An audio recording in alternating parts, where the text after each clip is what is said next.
Hi guys, welcome to my channel Mediterranean, where I cover European true crime. If you are interested in that type of content, don't forget to subscribe.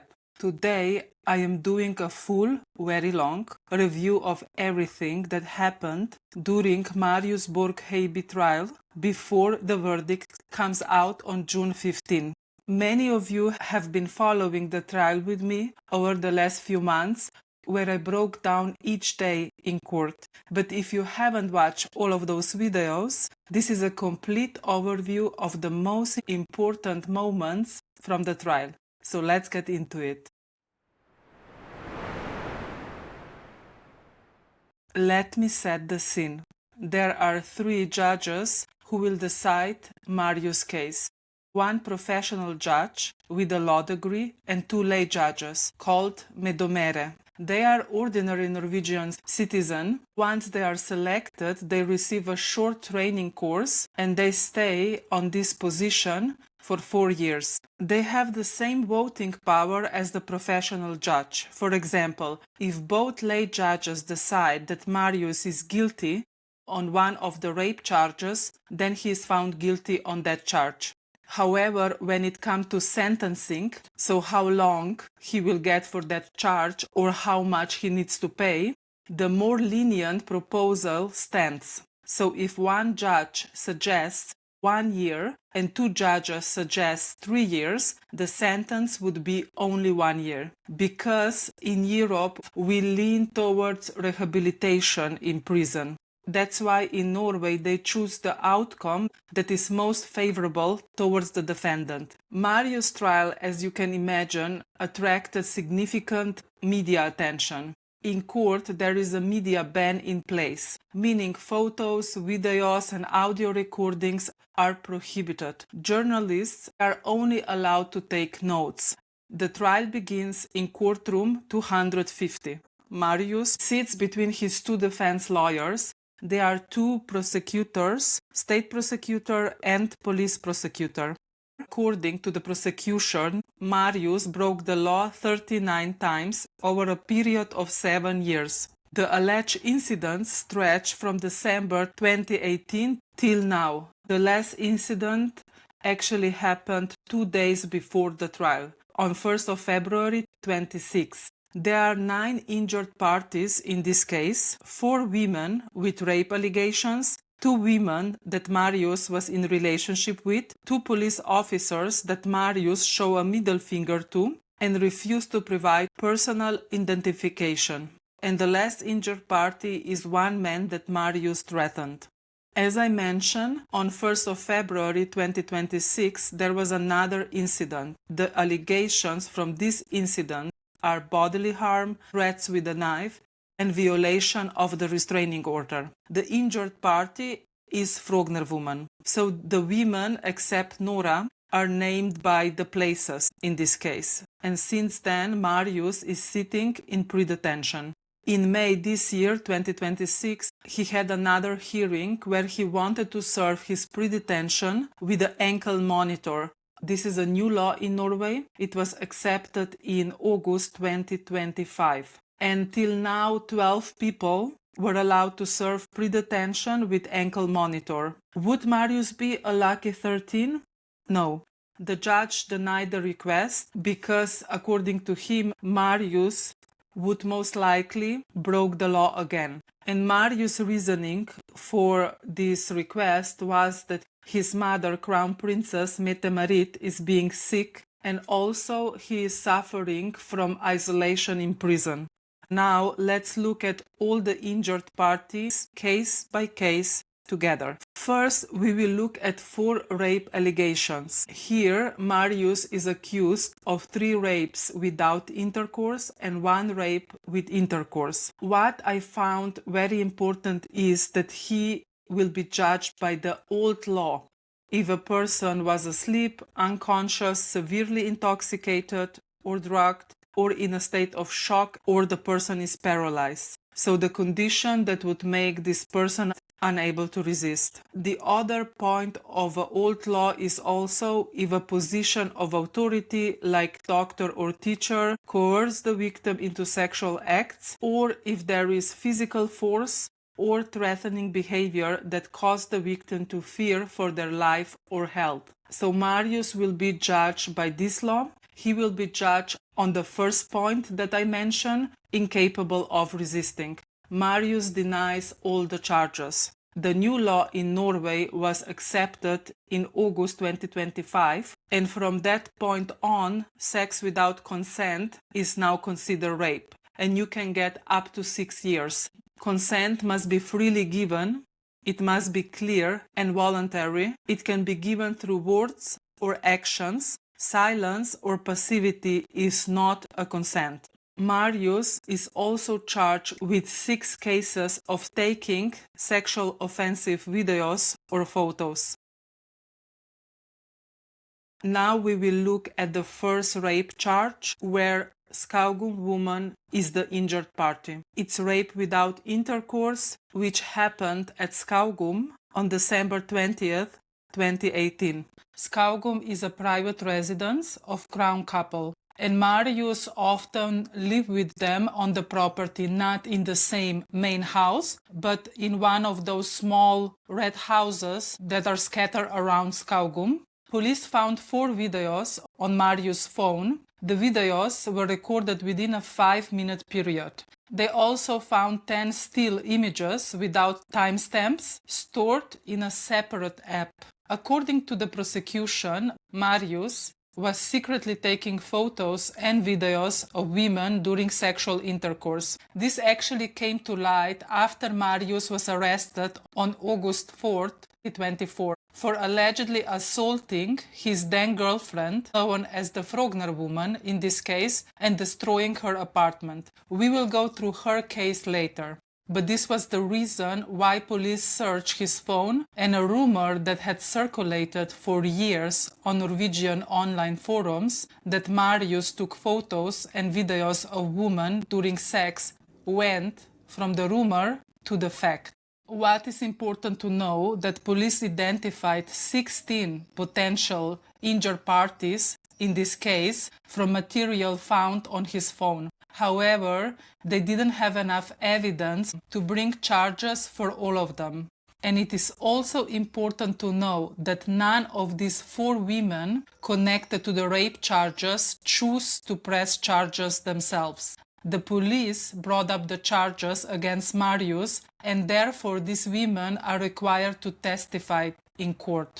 In this first rape charge, the injured party is referred to in the press as the Skaugum Woman. She takes the stand and tells the court that she has been at a Christmas party that night with childhood friends before meeting Marius at a nightclub in Oslo. She and about 9 other people later went to the after party at Skaugum. I was led into the basement, which almost looked like a bunker. I remember the ceiling was low, there were sofas, and it was very dark. At the Christmas party, she drank a lot of red wine, and in this nightclub where she was invited to this after party, she had just a couple of drinks. She felt the effect of alcohol, but she was still clear-headed. Marius said that in his life he had quite a few after parties in Skaugum, but he was greatly concerned that the people won't go into the main area where the crown couple has their private home. In court they show messages from that night from Marius to some of the people that attended the after party. No one is to go anywhere other than basement. It is damn important. The Skaugum Woman also explains that phones were not allowed at the party. There were drinking games, and at one point Marius allegedly followed her into the bathroom, came to her really aggressively, and they had sex for a few seconds. But then I stopped it, she said. It happened really quickly and aggressively. So what happened in the bathroom was consensual. Marius said that he can't remember that incident in the bathroom. He thinks that they had consensual sex later. He also shared with the court that this was the first time he took cocaine. As the trial continues, it is becoming clearer that Marius led a party lifestyle with a lot of substance abuse. To be clear, the Skaugum Woman doesn't use drugs in general. That night, she only drank alcohol. After this incident, there is a big black hole. 4 videos are shown in court. Marius recorded these videos between 7:12 and 7:17 a.m. Skaugum Woman in court said, "I can see that I am completely unconscious. It doesn't even look like I'm breathing. I obviously didn't consent to this. Look at my face. Do I look awake?" She tells the court that she believes she was drugged. Marius denies this. "I have never drugged anyone as far as I know." Prosecution asked him if he remembers taking the videos. "I cannot remember taking them. I don't remember much of that sex either." Marius actually forwarded a nude photo of the Skaugum Woman to the acquaintance. In court he said, "I should never have done that." He also claims that he had consensual sex with her several years before the alleged rape, which Skaugum Woman denies. The prosecutor asked Marius whether the Skaugum Woman was awake when he had sex with her and how he could remember that. And he said, "Number 1, I don't sleep with women who are not awake." But when asked about the videos, he acknowledges that she does look like she is sleeping.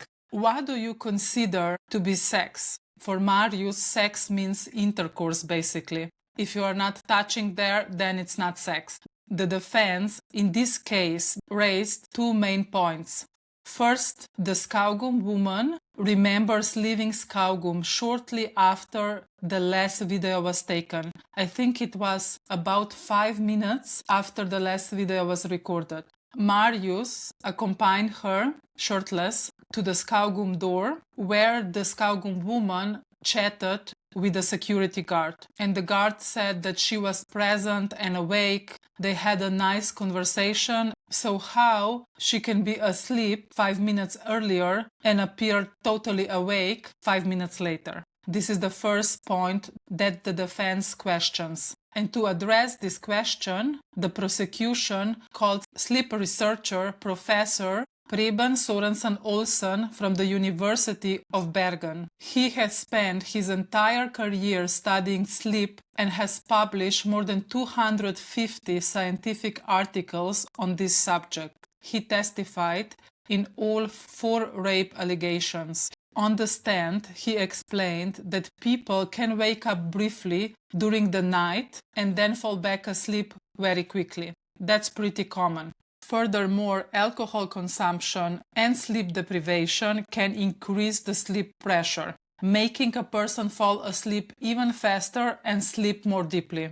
And he also said that the research has shown that some people can remain asleep during sexual activity, including intercourse. There is actually a body of research confirming this. Regarding this case, he said that the last video was recorded at 7:17 a.m. and that the woman ordered taxi at 7:23. So this is actually 6 minutes after. And in his opinion, it is possible that she was asleep during the recordings and awake a few minutes later when she called the taxi. His conclusion was that the videos are compatible with the Skaugum Woman being asleep, but of course they cannot prove it 100% based only on the videos. He said that they would need an equipment that would measure different body vital functions to determine if the person is really asleep or not. In general, not just in that case. And the second point raised by the defense concerns that the Skaugum Woman in the early police interviews failed to mention that she has sexual intercourse in the bathroom with Marius. Skaugum Woman later explained that when she came to the police interview, she didn't know what it's about. So she didn't want to disclose such a private information from the start. They didn't ask her, "Did you have sex with Marius?" They just asked her if something happened between her and Marius. And she later disclosed that they had sex when she understood what the case was about. These are the Skaugum Woman charges. And now let's move into the Lofoten Woman's case. In the Lofoten Woman's case, Marius is charged with rape with intercourse and taking sexual offensive photos and videos. Marius, like in all 4 rape charges, denies the guilt. So this is the only rape allegation with intercourse. The two match on Tinder on October 4th, 2023 at 10:20 p.m. They exchanged 26 messages through the app. The woman later sent Marius' Tinder profile to a female friend, and she wrote to her, "Now I will finally become a C-celebrity." She said she written it for fun, but of course the fans is hammering her for that. Marius later also sent her Tinder profile to his Snapchat group that he is having with the guys. He wrote, "Fucked a fat lady last night. Ha ha ha. Look at that troll here." In court, Marius said that this was not meant for the public and this is just a guy talk. I think it shows his relationship to women. After matching on Tinder, they agreed to meet at the ski film screening at Fabriken. Marius actually went there from Oslo with Crown Prince Haakon to escape the Oslo life. So it was a private trip. They went to Lofoten and they went together to this film screening. Haakon and Mette-Marit didn't show up in court. This was known beforehand. And they also cannot testify because they are only accountable to the king or a person appointed by the king as a judge. And the king, as a head of state, is automatically granted the immunity. That's why we didn't hear from Haakon and Mette-Marit, because they cannot be summoned to the court as witnesses. The Lofoten woman later invited Marius to go with her and her friends to stay at their apartment. The Lofoten woman described the night in great detail. According to Lofoten woman, they initially had consensual sex. Then I remember that he went out. Then I was woken by him coming back in and touching me. He was wet, I remember, and I didn't quite understand why at first. And then he said that he has been bathing because this apartment has sauna and they could jump into the water. So he was out in sauna with her other friends and they were bathing. We lay together again and then he went out. I lay down and slept. Then I woke up to him touching me. We had intercourse again. And he went out again. I remember hearing the door. After, I remember that I woke up to him already having intercourse with me. I couldn't say anything. I was afraid that Marius might become angry if I say anything, although he had no reason to be angry. I was not aroused, and I remember that it hurt. However, she tried to forget it. In court, they show her note because in her notebook she gives the guys she slept with a mark. And Marius' sexual performance was rated as good.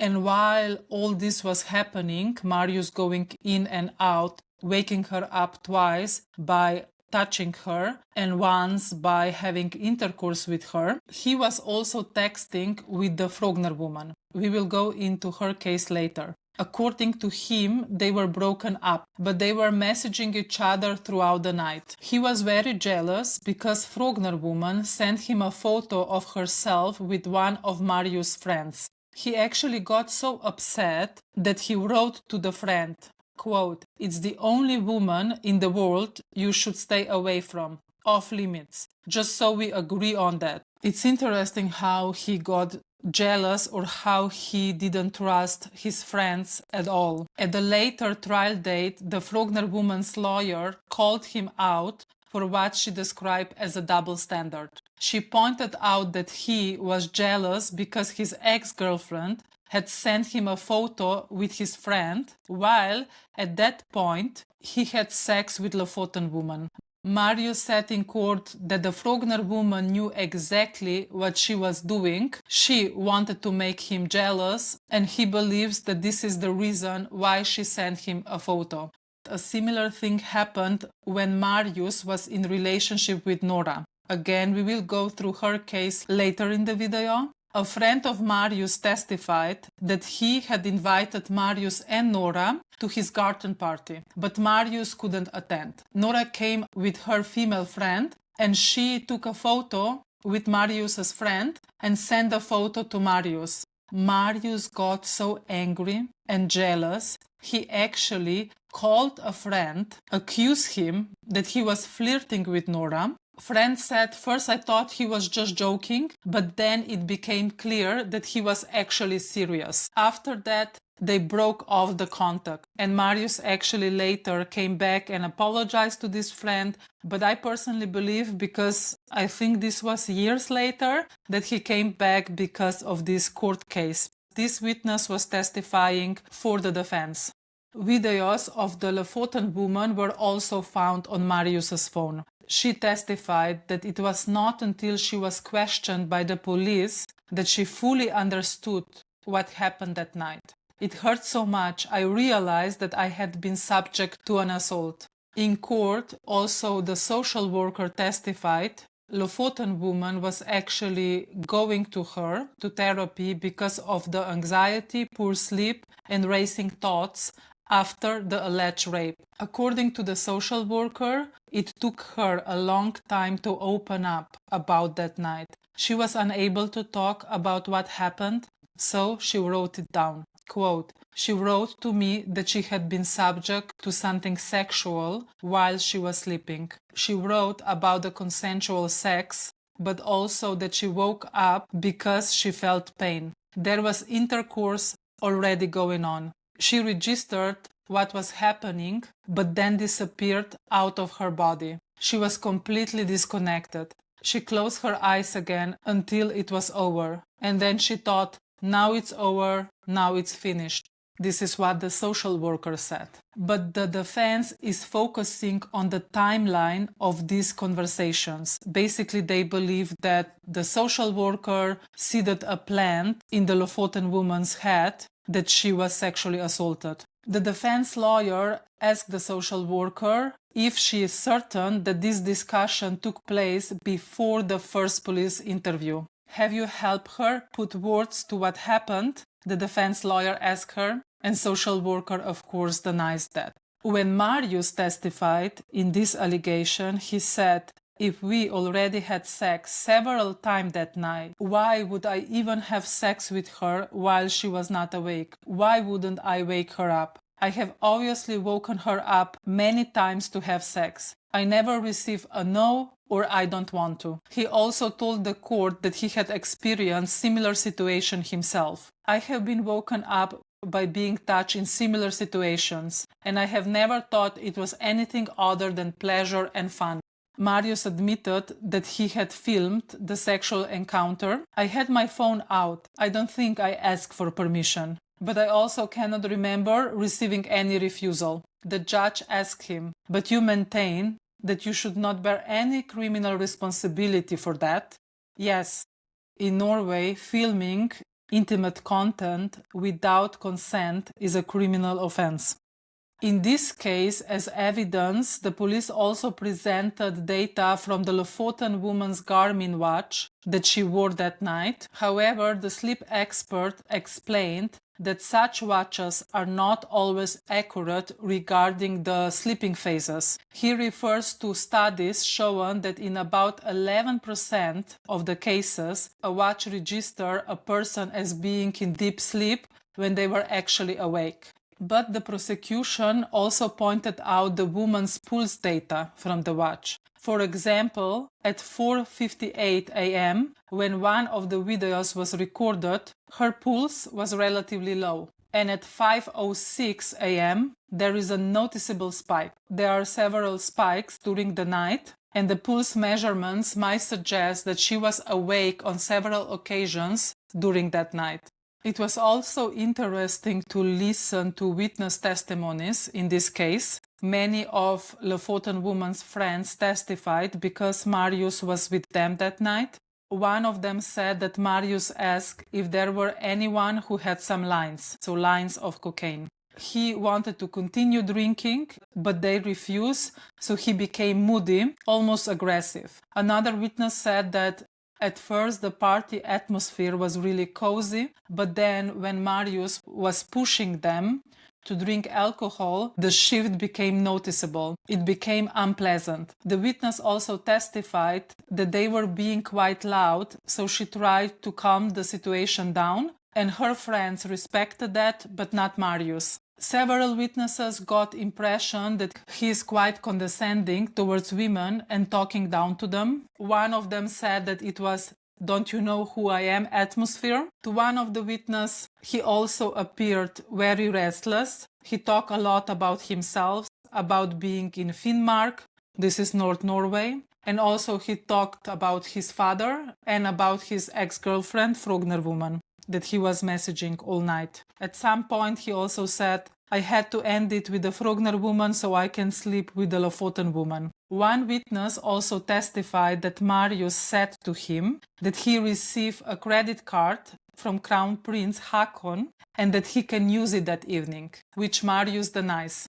The defense called one male witness in this case and told him that a lot of witnesses perceive Marius as arrogant. And this witness said, "No, it depends very much with who you talk to. Personally, I am not easily affected by such things." This is the end of Lofoten Woman case, and the next case is the Oslo Woman case.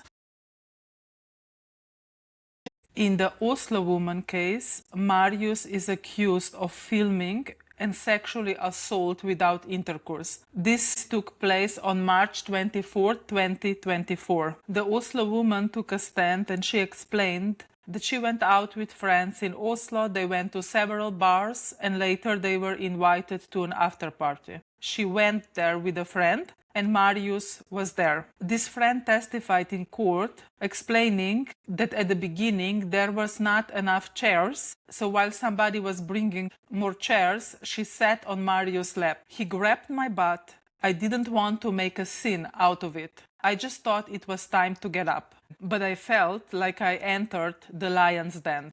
After they played some drinking games, and there is a game in one you exchange clothes with one another, and the Oslo Woman exchanged clothes with Marius. In court she explained that she was quite drunk. There was also cocaine on the table, but she didn't took any. She did assume that Marius took some because of his high level of energy. However, she didn't know him that well, so it could be that this is just how he is, his personality. After, she invited him to stay at her place, and when they got home, she said that she was really drunk, 8.5 or even 9 out of 10. And she also took a sleeping pill, which she normally uses. And she said that it usually takes about half an hour for the sleeping pill to take the effect. Then they had sex. Before they went to sleep, they had a conversation. She said, "I was curious about him. He grew up in a royal family." One interesting thing that Marius told her was that he received an allowance from the crowned couple. He received around 70,000 kronen. This is about 6,000 euros or $7,200. However, in the police interview, Marius said that he receives 20,000 kronen per month from the crown couple for a certain period of time. So there is a 50,000 kronen difference. Also, Marius' tax documents show that in 2024, his whole yearly income was a little bit less than 50,000 Norwegian krones, which is about 4,275 euros, which is very low, they said in court. He didn't have stable employment for an extended period of time. They emphasize that this is pretty grim financial situation compared to the lifestyle he is leading. So where is he getting the money from? She was also very honest in court when she was asked if she would allow him to come home with her if he wasn't who he was. Quote, "Not sure, the fact that I was curious about him probably played a role. But first and foremost, we had a very pleasant evening." After this conversation, she said that she felt asleep, according to her. And there were 5 videos found in Marius' phone. He took them without permission between 8:08 a.m. and 8:25 a.m. In the first video, Oslo Woman appears awake, while in the other 4 videos, she is lying in the same position. And the span of these last 4 videos is about 16 minutes. Obviously, he had filmed for quite a long time. If I have discovered it, I would have stopped it. Sleep expert Pallesen explained that she could easily have fallen asleep within 3 minutes and 52 seconds. So this is the time between the first video and the second video, where she appears asleep and lying in the same position. He continues that the person can fall asleep in 30 seconds. There is a chance that she wasn't in a deep sleep and that she woke up a little from the flashes of light when Marius was recording, and the expert called that sleep-drunken state. When you still remember glimpses of what happened, your memory stays intact. About 2 hours after, Marius moved the videos into the Photovalut app and even paid for a premium subscription, but he doesn't remember purchasing the subscription. He assumes in court that he did it because he didn't want his girlfriend, Frogner Woman, to discover these videos. On the night that this alleged rape took place, Marius was in the middle of a major incident with Frogner Woman. We will get into that incident later when we will discuss the Frogner Woman case. He said that night he was stone drunk on coke. He denies the rape allegations. He said that he remembers that they had sex twice that night, both times awake and voluntarily. If she nodded off for a second or two, then I didn't notice it. The prosecutor asked him, "Does it look to you like she is actively participating in the video?" "No." "What was the reason that you choose to film the video?" "It is very difficult to answer when I cannot remember." Marius admitted again that he did not ask for permission. "I thought it was quite obvious that I was filming." The prosecutor asked him, "Have you, in any other situations, used the camera but told the woman that you were only using the flashlight and not filming?" "Yes, I should not have done that. It was stupid." This was the Oslo Woman case, and now the last rape allegation is the Hotel Woman case. She was in Oslo for an aqua concert with friends. They were celebrating birthday of a friend. That night she was supposed to have a date, but it didn't work out. So she met with a friend with who she previously chatted about OnlyFans through Snapchat. She was just curious how this industry worked, so this friend invited her to his place to join an after party. And Marius was already there. Quote, "He had dyed his hair brown, but I recognized him." So this was already after Marius' first arrest, because after the arrest he dyed his hair, which is also important because he still did the same things. At this after party she chatted a bit about OnlyFans with Marius. It was a very light conversation. Marius basically wanted to know if she can earn some money on OnlyFans. He wanted to see her picture and he showed her his. And this conversation is important for later, so let's put a pin in it. She never opened the OnlyFans account, by the way. In court she said that at the after party it was kind of superficial atmosphere. Marius and this other guy started with, "Who do you think is the hottest out of us two?"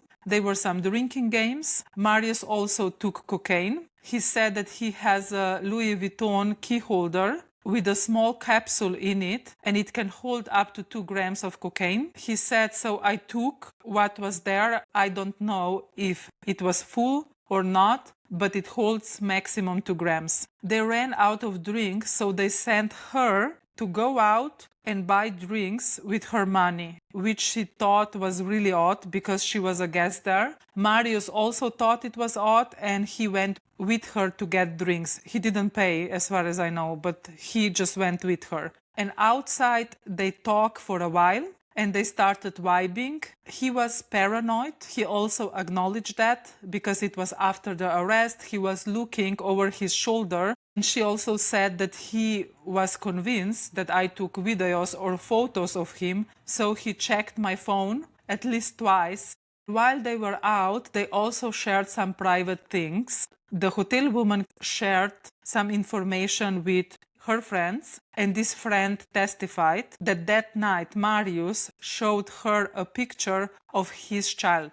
The police asked him in September 2024 whether he had any children, and he said no. I need to emphasize this is not confirmed information. This is what one witness said in court.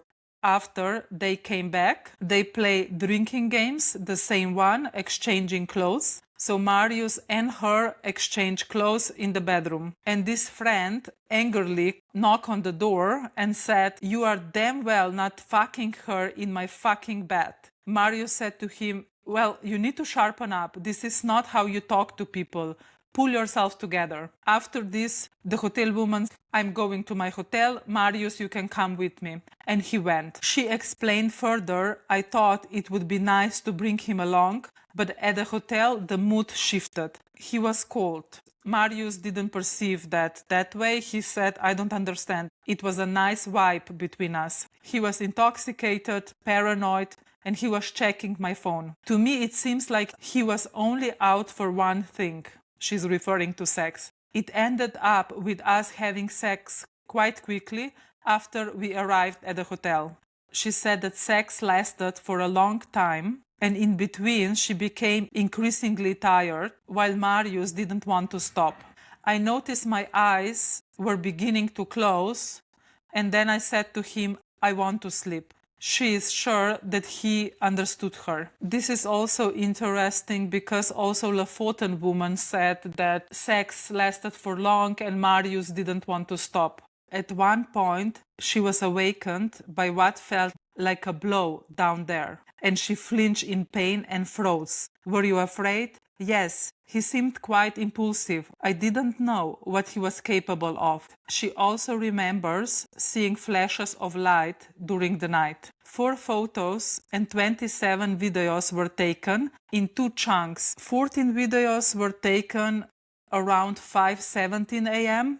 and then the last 13 videos were taken at 11:18 a.m. And in this video you can see that in 2 occasions Marius pressed his mouth against her vagina and inserted his fingers into her vagina without her knowledge or consent. He hidden these photos and videos in Apple hidden albums protected by PIN or Face ID. Sleep expert Palesen said that people can fall asleep very quickly, even within seconds, because in this video, this injured party appears to be sleeping in some and appears to be awake in some. However, it's really hard to determine because her face is not shown in the video. Sleep expert testified that it is possible that Hotel Woman was sleeping when this was happening, but it's also possible that she was awake. It cannot be ruled out either way. After the friends asked her how it was, and she said it was nice, I probably downplay it a lot.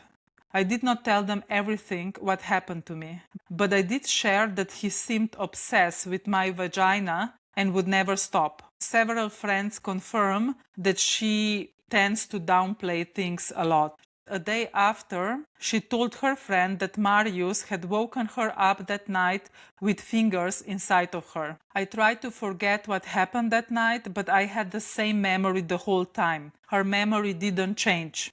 And she remembers the flashes very well. That's why when she read about the Marius case and the large video seizure, she sent a tip to police. She wrote that if there is something on his phone from that night, then it can be me." And she was called the next day. Also, what was a little bit unusual, in court, she said that she knows the person, they live in the same place, a teen, who was in pre-detention with Marius. Once this person got out, they bumped into each other in a nightclub. She testified that this person told her that Marius said to him in prison that he had sex with her, filmed her, and posted it somewhere. However, this witness didn't show up twice, and once he did show up, he denied it all. Marius said that this was impossible. I didn't even know her name when I was in pre-detention back then. Marius explained that they had sex and they were both participating. "It is possible that we slept in between, but I have no memory of sleeping. I don't remember her telling me she wants to sleep. If she had said stop, I would have stopped. There were also pauses in between. I remember that we tried to make pancakes. I doubt that we have sex for 5 hours. And we had sex before I left as well. I think. Do you remember it or do you assume? I don't know completely. Do you remember that you filmed her? Yes, I didn't ask for permission, but there was no doubt in my mind that she noticed it. And also because we showed each other our pictures when we talk about OnlyFans, I thought it was completely unproblematic to film her. And then they go into this a little bit more, and Marius basically said that because she was curious about that industry, he assumed it's okay to film her. A witness testified that Hotel Woman had no financial motive. She was invited to do interviews or podcasts for money, including Netflix, but she declined. This is not the only person that Netflix approached. They approached also Nora, Marius' ex-girlfriend, so it looks like they might do a documentary about this case. These were the 4 rape charges that Marius denies. His defense made it clear in court that all of those women had voluntarily sex with Marius before the alleged rape happened. They also said that in this environment, alcohol, drugs, this type of sexual behavior or experiences are not unusual. So what might seem unusual to the outside observer, it's not unusual for somebody in this party scene. In court, they also showed Marius' Google history. In 2015, he Googled rape. Between 2019 and 2024, he searched rape, drunk girl, pass out. It looks like he was in porn sites. No illegal sites were accessed. In September 2024, so this was after the arrest, he searched sleep rape, differences between assault, rape, and sexual assault, restraining order, and restraining order distance. Marius said in court that he Googled this because he reads everything about him. Every article, every comment under articles, he also reads forums, everything. It's like obsession for him. He said he cannot do that now while he's in pre-detention, but before he read everything, and he read on Reddit, I believe, a rumor that he raped someone. So that's why he searched these terms. He also Googled how much cocaine to kill an average human. And here Marius got really upset that they showed that in court. Yes, of course, that was a search to find out how much I could take in order to take my own life. The defense lawyers emphasize that these were not necessary search terms, but titles of web pages he visited.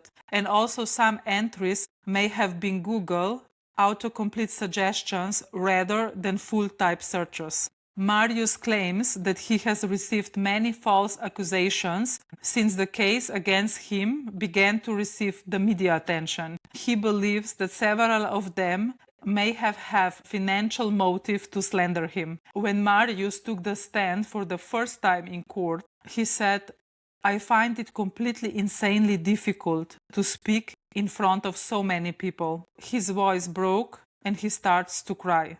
"I have been followed by the press since I was 3 years old. I have been harassed and tormented by them. I have lived a life very few here can relate. I am known for being my mother's son, nothing else. I have extreme need for confirmation. I read every single one of the 100,000 articles written about me." And later in the trial, he shared, "I have lost 98% of my social network because of this case, and the few I have left don't dare to go out to eat with me and don't want to be seen with me. I sit completely alone. Everything that is said about my life is public property. I cannot trust anyone." His defense team emphasized at several points during the trial that fear of media leaks was the reason why he didn't share full information during interrogation. But some beg to differ. The prosecution said Marius changed his story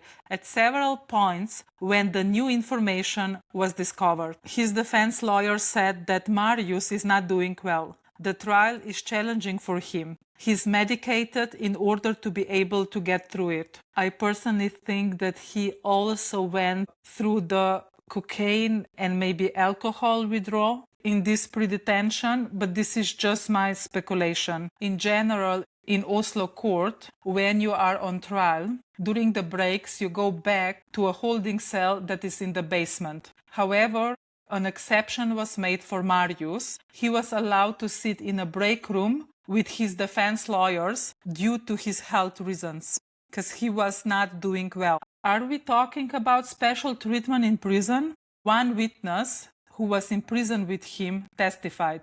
This is the witness, this teenager that didn't show up twice. Marius received special treatment at times. He was treated differently than others, and the other inmates became a bit annoyed. He gave an example that he, because he is under 18, and Marius were allowed to be outside all the time, while the others are not. Marius denied that he received any special treatment in prison. He described the prison environment divided in two groups.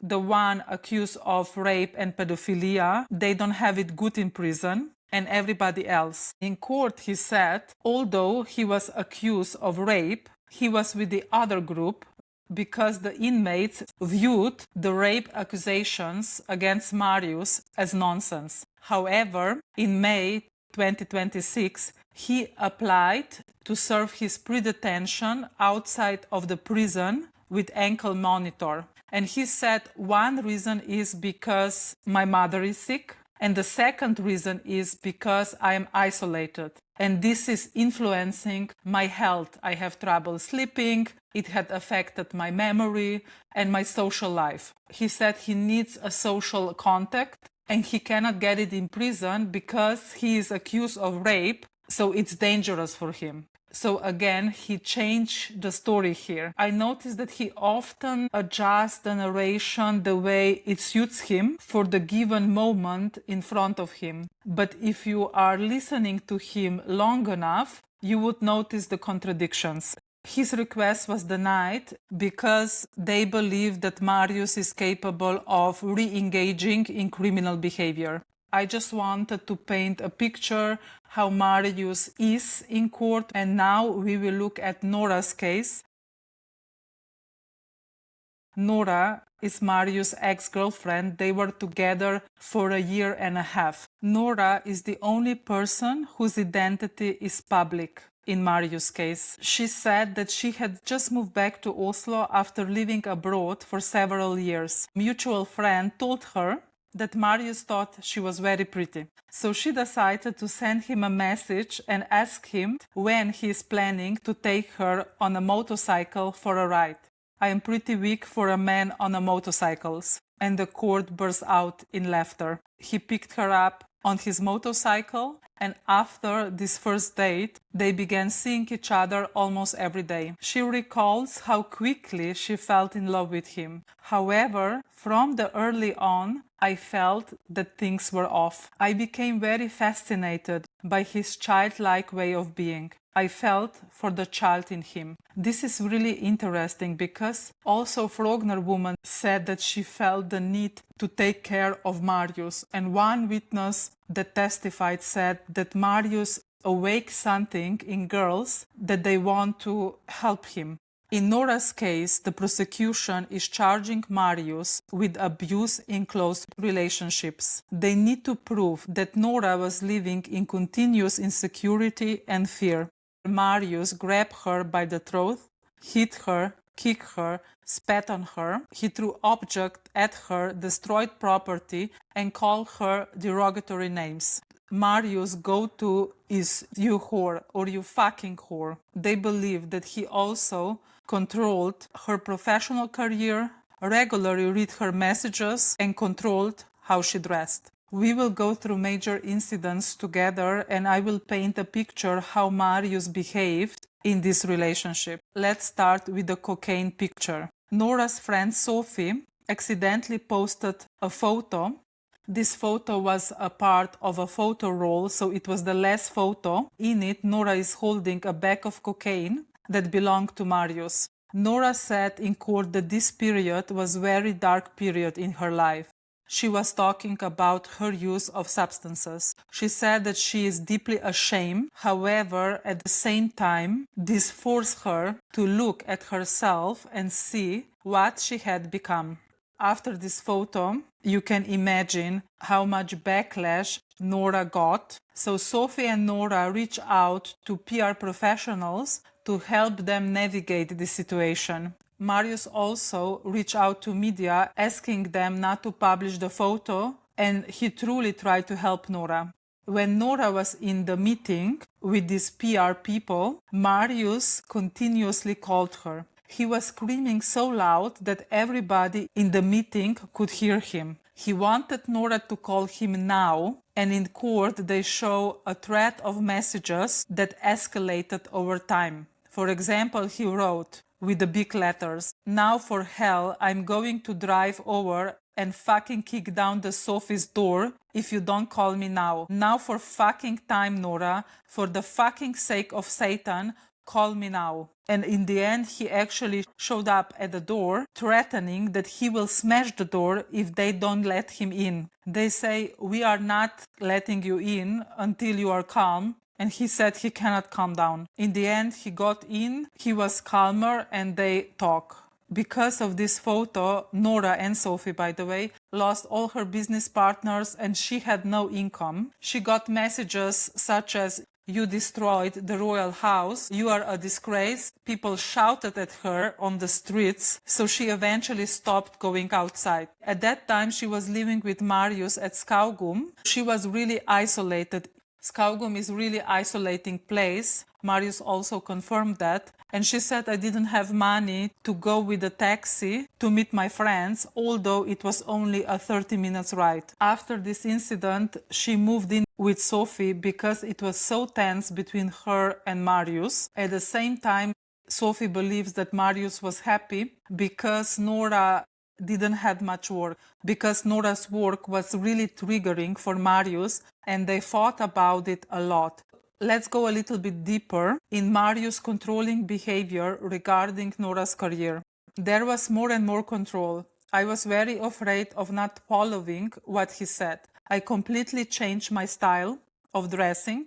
I wasn't allowed to drink on TV and I wasn't allowed to dress sexy. According to Nora, she had to turn down several TV shows, including Farmen, Company Lauritzen, and Good Luck Guys. She did book Girls of Oslo. She said it was so bad after the cocaine picture that this was the only way I could get some income. She was one of 4 girls that got on this reality show. In court, they went through about 800 pages of messages between Marius and Nora. And trust me when I say that 100 of those messages were about Nora participating in reality TV. One example of these messages is, Marius wrote to Nora, "Yes, I think it's going to turn out badly, but that's not really the main problem. Farmen and that kind of reality TV are in a completely different league. I perceive it as very strange that it means so much to you to expose yourself that you are willing to let it happen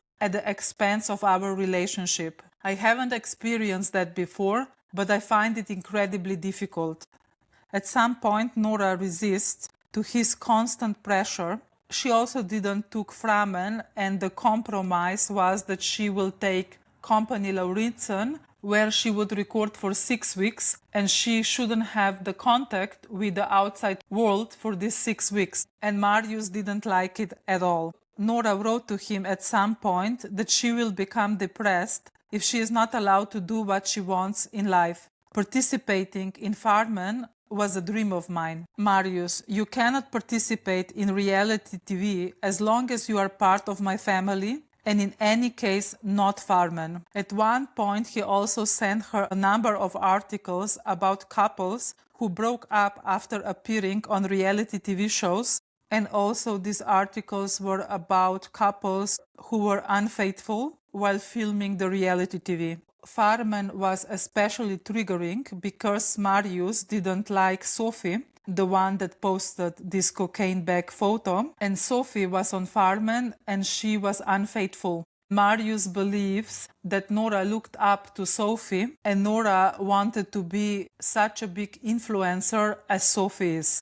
On March 16, 2023, Nora wrote to him that she secured a deal with Amazon Prime, so this TV series, Girls of Oslo. She said to him how much she will earn and that money could help them to buy an apartment together. Marius was very concerned that she would mention him in this TV show. He emphasized that he didn't want his life to be public. He wants to be a private person. This was a huge part of his argument. He said that Nora wanted him to be public and he didn't like that. Nora assured him that she will take full consideration of his family and would always keep them in mind in everything that she said or did in the show. She did understood that there were some limits because Marius came from the royal family. In court she said, I always made sure to ask him what I could post. I always tried to send the picture first and get approval for it. I didn't share things that weren't okay. However, I must say that his family didn't seem to have a problem with her participating in Frogner, for example, or Company Lauritzen. Crown Princess also congratulated her on Company Lauritzen gig, and she, Crown Princess, also appeared on the dating show in 1996. The show is called Listhuset. She was looking for love. There were, I think, hundreds of men there, and she needed to pick one. When she did this show, she was actually already pregnant with Marius. But speaking of the reality TV shows, Marius himself actually was part of the reality TV show. When he was 18, he joined his friends. Well, all my friends were on the show, so I wanted to be also on this teen series Scam.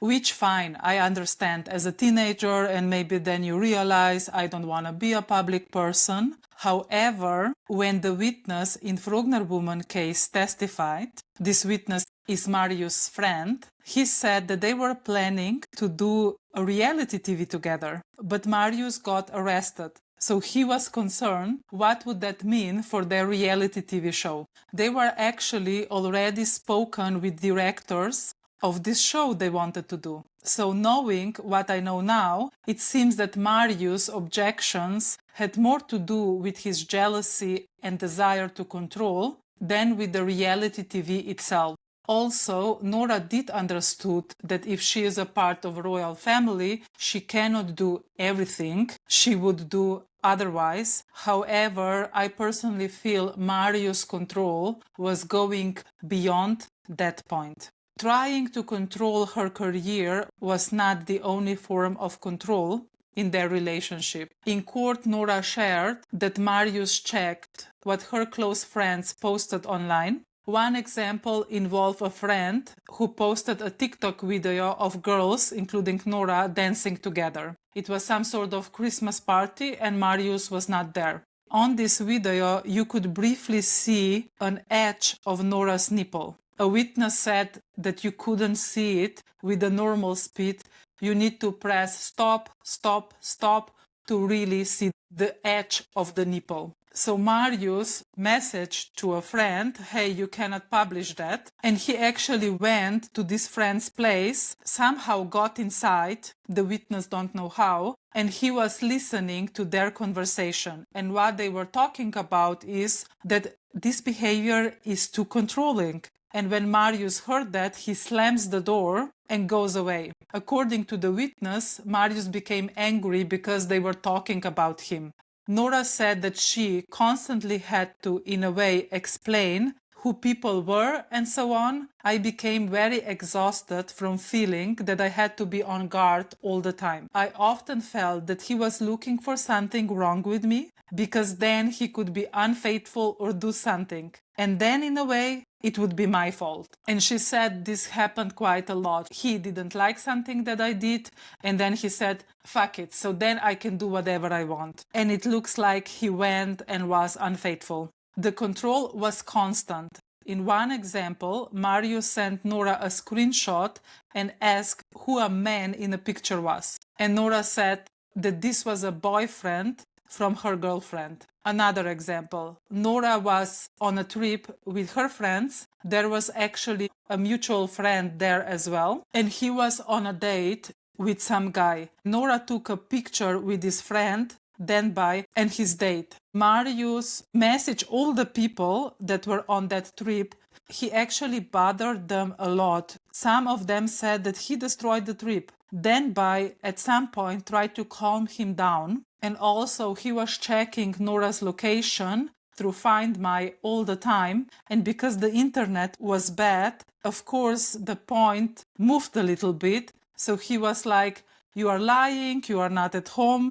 And this is just one example. There were many others. The control also extends to what she wore. One example was when Nora was at the water park with friends. They actually closed down the water park and she was there. And Marius repeatedly asked her to put on more clothes and reminded her that there were CCTV cameras in park. In court, they also showed several messages from Marius where he tells her to wear a bra. This also influenced her career because he didn't want her to do a collaboration for an underwear brand or for a sex toy brand.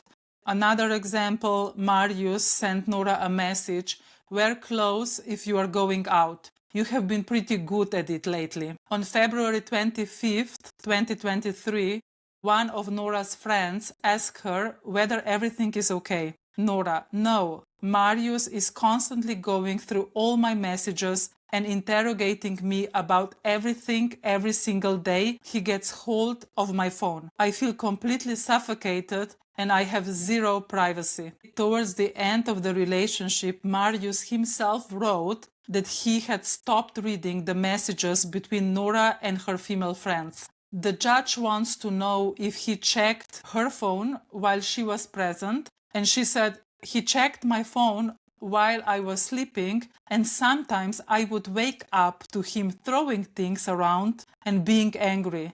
Can you imagine? I would be so scared. She said, I was like, what have I done? What is he angry about now? You are always afraid of when it will explode. She also said that she often made excuses for Marius' behavior when speaking to her friends, because I didn't want my friends to stop hanging out with us. Now let's go through several incidents together. At the beginning of the relationship, Nora and her friends attended the Palmesus festival together with Marius, and Marius got in conflict with one of Nora's friends. There is a little bit confusion, for me at least, what happened here, but they were fighting about who came on to who.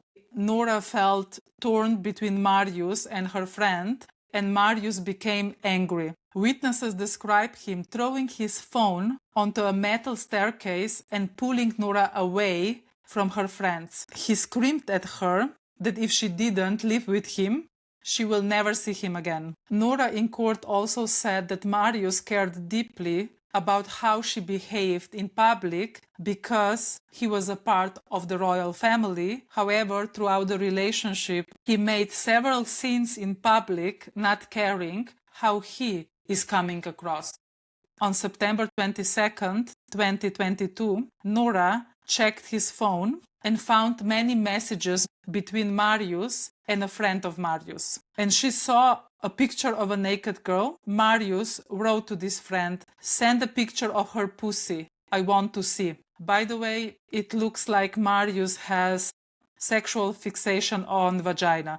This is just my opinion and impression that I got throughout this court case. And also here we can see that also Nora was checking his phone. In these messages, he also said that they should wait until Nora wakes up, then they could have a threesome with her. When I was reading that, I was nauseous. The next day, I told him that I couldn't continue. Marius tried to win her back by writing her a note titled The Things I Want to Change About Myself. And it is really interesting what he's saying in this note. He wrote, I come from a wealthy family and I have never had to leave a finger for anything. He wrote that he wants to stop lying I have struggled a lot with shame over lying all these years. He wants to start respecting the people around him. He will stop putting himself in the situations where he struggles to control himself. And he gave an example, him drinking too much. He wrote that he understands that his action means something, whether he gets caught or not. He writes that he will stop using drugs, that he struggles with jealousy. He wants to take care of people who mean the most to him. He will respect other people's wishes and their time. He doesn't always need to be the center of attention at a party. He wants to have appropriate reaction for the situation and not overreact. I really want to change myself and become a better person. This note brought Nora hope. But in the police interrogation, Marius shared with them that he only wrote this note because he knew what she wanted to hear. And not long after he wrote this note, he wrote messages to another woman. In court, they also went through these sexualized messages between Marius and this woman. Fights between Nora and Marius were focused on infidelity and his jealousy. But also what is important to know, that Marius was actually unfaithful. Nora said, I was in constant conflict with myself. There were many rumors that Marius was unfaithful. People would say, Nora must know this. Maybe she doesn't care because she is who she is. There were things I constantly had to read and hear about, but I didn't manage to bring them up with him. I didn't dare to talk much about it when we were alone. It was always brushed away with things like, oh, everyone is just jealous, everyone just wants to destroy us. I felt like I was going crazy from him constantly lying and making me question myself, while never being able to reassure me in any way. Another example of violence happened in Alta. This is a small town from where Nora is from. It's located in the northern parts of Norway. They went there to celebrate her father's 60th birthday. On the way home from the celebration, Marius paid for the taxi and Nora noticed that he spent money on OnlyFans. I was so upset that he couldn't afford to pay the rent, but spent so much money on OnlyFans. Marius said in court that he only paid for subscription, so it wasn't that much. They started arguing and Nora locked herself in the bathroom. And during the trial, Marius in court shared that he actually thought that she locked herself on purpose to annoy me and to get a reaction from me. He was angry, shouting that she needs to open the door. So she eventually did, and the door hit her face because she was standing close to the door. Nora slapped him to get away from him, and he punched me so hard that I fell to the ground. Then he kicked me while I was lying on the ground, screaming at me that I am a damn whore and that I'm going to burn in hell. He also smashed her phone, destroying it, and later Nora's parents noticed a hole in the wall in the upstairs bathroom. In all of this chaos, Nora started to record him. In court, they were listening to this audio. Nora said, I started to record him because I wanted to hear for myself what actually happened, and also I want him to apologize. The defense, of course, said, well, Nora knew that she is recording, so she might behave differently than she usually would in the conflict. In audio, you can hear Marius saying, I take you damn hard. In court, they also show a photo of Nora's split lip from that incident. Marius said, I don't really see that her lip is split. For all I know, she could just have a dry lip. In the recording, you can also hear, stop hugging me. The judge wanted to know if Nora was hugging him.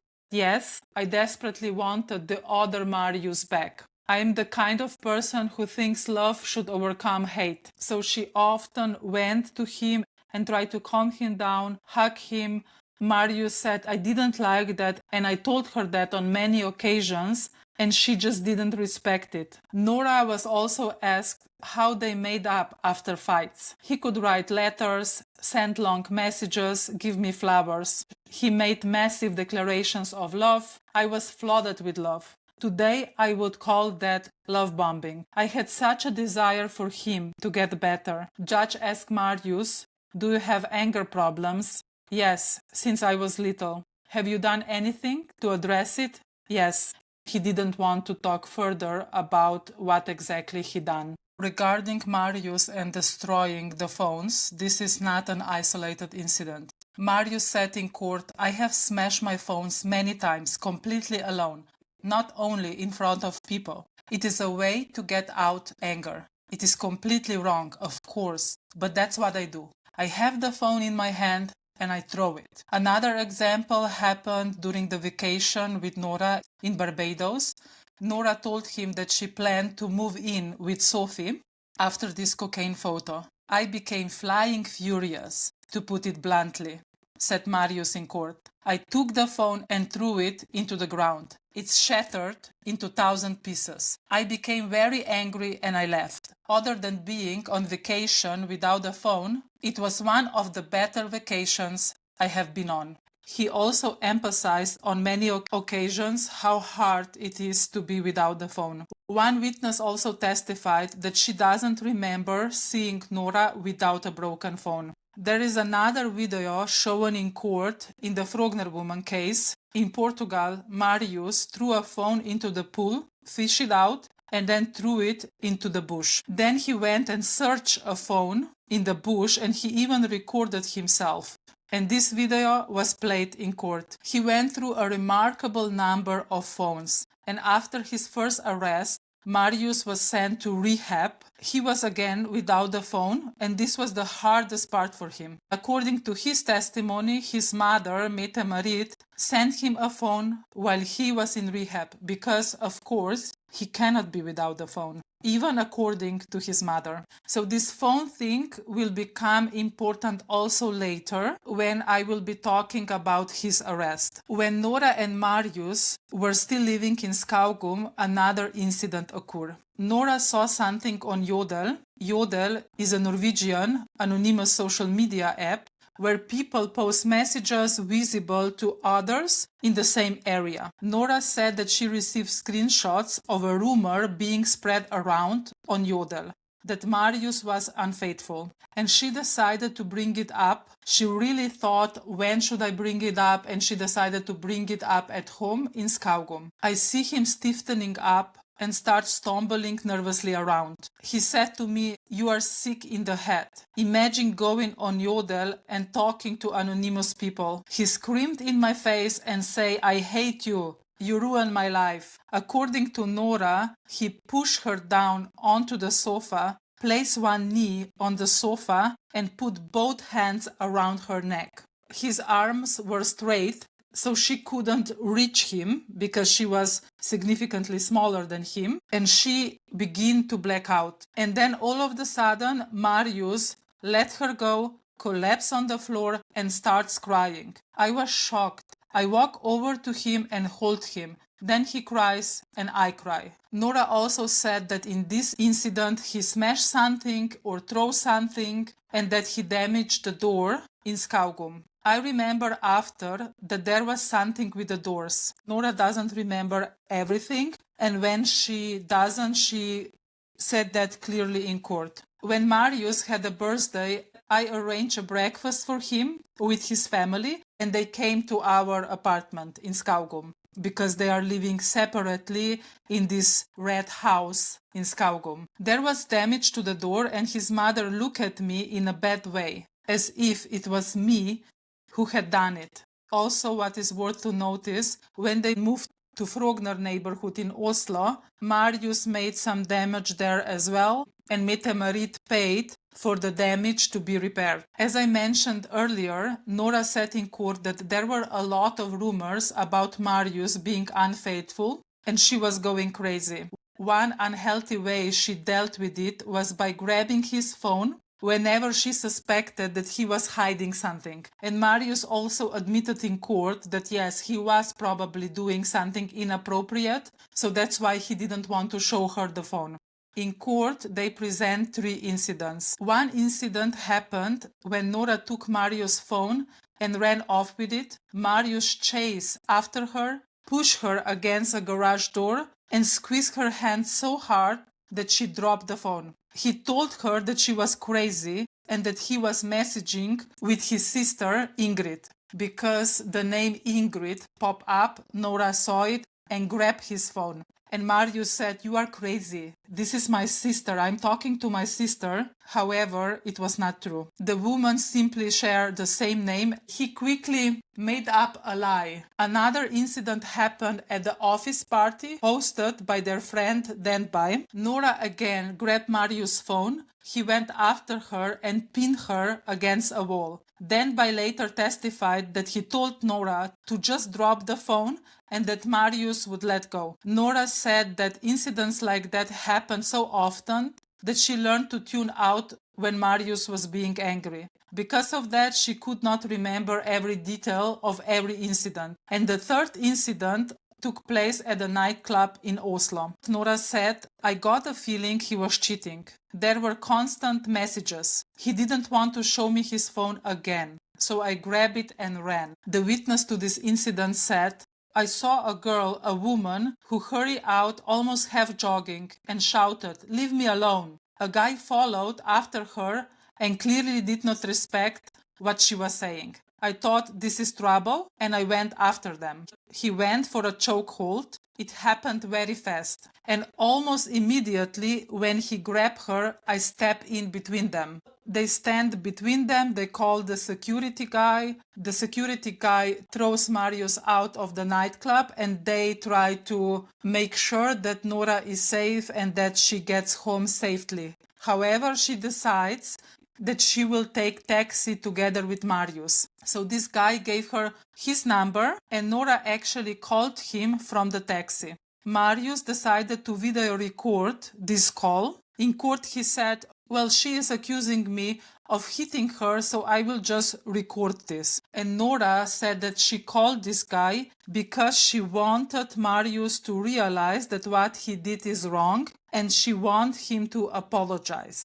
When Marius spoke to this guy said something to the extent, "Look, I also have jealousy issues, but in the end you need to be okay to let your partner do their own thing and be their own person."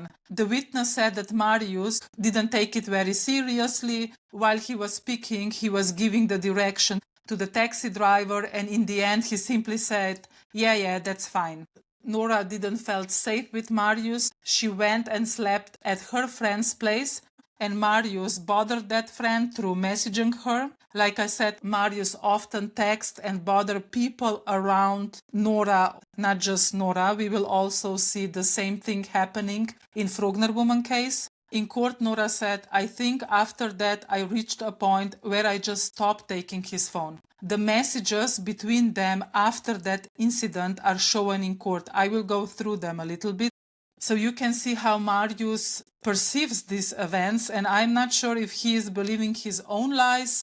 You tell me. Marius, "You put me in a terrible light when you pulled the security guard aside, saying that I was violent when I was absolutely not. I think that's so awful that I don't even know what to do with myself. A horrible thing to do to your partner. Nora, you snapped at me when we were at Subject," so this office party that I mentioned earlier. "You snapped at me, grabbed me by the throat, pushed me into the wall, then you ran after me, made the guard come after me. It's really not my fault. I said everything was fine, but they didn't believe me and followed me. You are violent toward me, hiding things."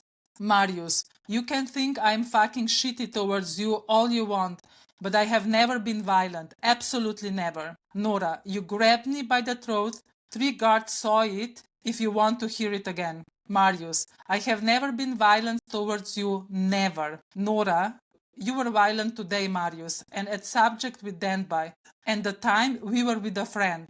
Marius, "No, I absolutely have not, Nora. It's completely insane that you even say that." Nora, "Very strange that you don't see it yourself when so many around saw it. Every time I have received messages from people defending you. Now I have marks on my neck. It really, really hurts." Marius, "I'm fucking shocked. Yes, maybe I was rough-handed, but I have absolutely never been violent. Truly.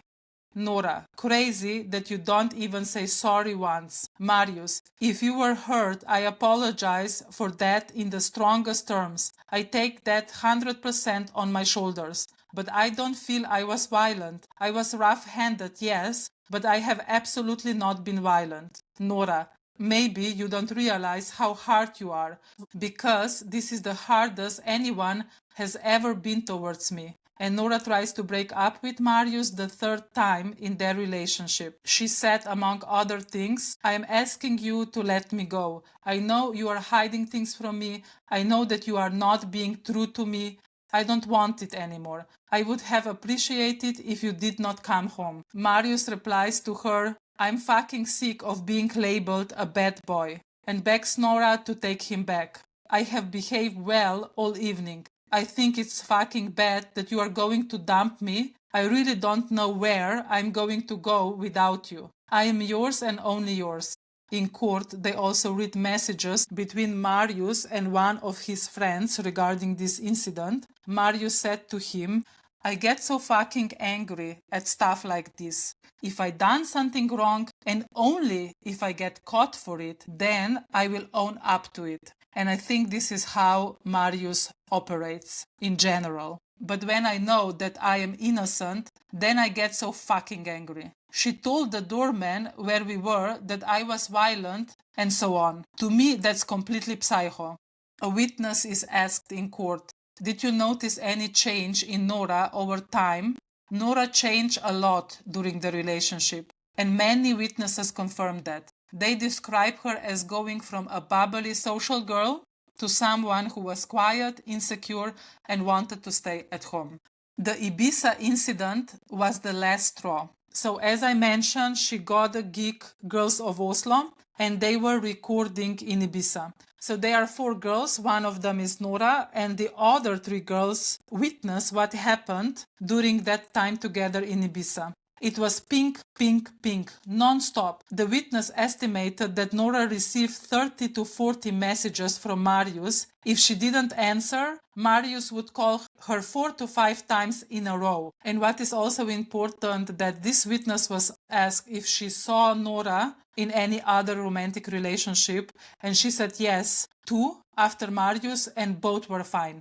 Nora said that Marius told her that she is a damn whore who went on a girls' trip to Ibiza and was only going there to sleep with everyone. And this was because they posted a bikini picture. Nora was completely off in Ibiza. It even influenced the production. So the girls confronted her and she broke down. She told them that she was in an abusive relationship. After Ibiza, she managed to break up with him. Her PR team, a specific person, encouraged her to post the breakup publicly. Nora is grateful now because it was harder for her to go back to Marius. Of course, it wasn't a clean cut, which the fans love to point out, saying that if Nora was so afraid of Marius, why was she thinking of going back to him? Again, this is not unusual in abusive relationships.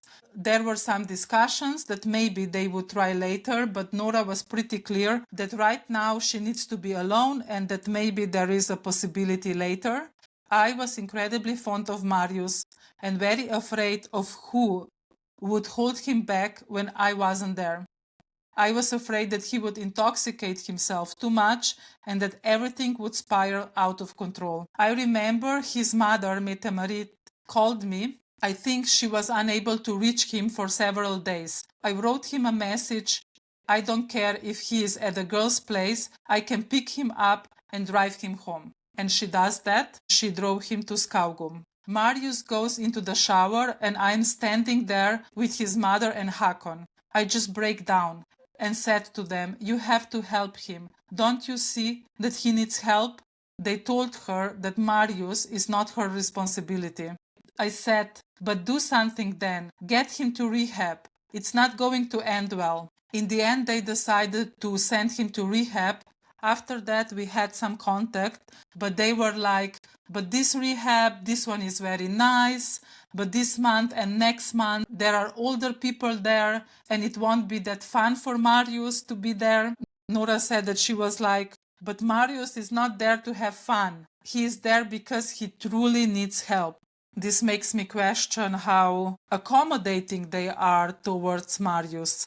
When Marius testified in Nora's case, the first thing he did was address what Nora said about Mom and Hakon. Mom and Hakon have been the kindest in the world. In court, he breaks down in tears. The way Nora tries to throw them under the bus, apparently for her own attention, I cannot understand it. They have done nothing other than be kind and try to help me. I don't know anyone who has stood up harder for me to get well. Jesus Christ, what is right is right. Mom and Hakon have done nothing other than be the kindest in the world, both towards Nora and me. The way she describes them here, I became so angry. I truly have no words. Marius reacted like that several times in court, and it was a little bit strange how fiercely he defended them, breaking down, crying. After the breakup, Nora testified that she was no longer allowed to enter certain places because of Marius, and also money was the topic between them because some money was owned. I got the impression that Marius borrowed money quite often and that the women in the relationship borrowed him money or paid for him quite frequently. After Nora got into a new relationship, they dated for a year, and he later testified in court. I met Nora a few days after it ended between her and Marius. We met on a dating app and dated for about a year. We never defined ourselves as boyfriend and girlfriend, but it was a peaceful relationship. She is a positive person and we still have contact today. According to him, Marius needed to know who Nora was dating. They show in court one message from Marius: because I need to know who the hell it is that slept with my woman. Nora and this guy were having dinner at one restaurant and Marius showed up there. He was reasonable, he was crying. Nora explained to him again that they are not together anymore. Nora's ex-boyfriend, let's say, also testified that there was also a lot of hassle when Nora was moving out of the apartment because of the damage inside. I haven't even mentioned there was another incident in the apartment where Nora and Marius lived. Marius destroyed the wardrobe doors. Messages are shown in court regarding the damage. Nora wrote to Marius, "You were supposed to fix the door. Mom is coming to visit and this must be sorted out by then." So this was when they were still in the relationship, to be clear. She also wrote, "You need to put up a poster or something that covers the holes in the door, or fix the door tomorrow." And Marius told her at some point, "You can send a message to Mette." And this is again this inclusion of his parents in his relationship. It looks like Mette-Marit took care of quite a lot of damage for Marius. Can you imagine being a mom and getting a call from a girlfriend or ex-girlfriend like, "Hey, your son did some damage. Can you please pay for it or help me repair it?" So after Nora wanted to move out, she actually contacted Mette-Marit. Nora's ex-boyfriend testified that there were quite a lot of phone calls and messages between crown couple. One issue was repairing the hole in this wardrobe door, but also they were discussing about getting the correct color to paint it over. And according to him, there was a lot of hassle around it. The defense leaned heavily on the argument that Nora went public with the abuse allegations because of a financial motive. Nora posted about the abuse in relationship on Snapchat and earned money from it. Nora said that after Marius' apology post to Frogner Woman, where he claimed that this had never happened before, she no longer could sit quietly and protect him. Also, Marius' ex-girlfriend, Julian, spoke up about the abuse in their relationship. They were together for 4 years and even bought an apartment together. So Nora decided to speak up as well after Julian did. Julian's mother even spoke to Crown Princess about Marius allegedly abusing her daughter. However, Julian's case was not part of this trial. It appears that there was not enough evidence to bring the charges, and she reportedly hired another attorney to to take another look at her case. A witness, she was friend from a Frogner Woman, said that when she met Marius, first thing Marius told me was that Julian had contacted his mother and said that he, Marius, had been violent towards her. He followed by saying that it is completely crazy that she came up with such a lie. I have never touched a woman in my entire life. To her, it felt a little bit strange that Marius shared this with the friends of his new girlfriend, and she didn't believe him. After Marius and Frogner Woman broke up, she was also a little bit worried how she would speak about her, because he spoke incredibly badly about his exes. In Nora's case, the defense claimed that she earned money from her post about the abuse.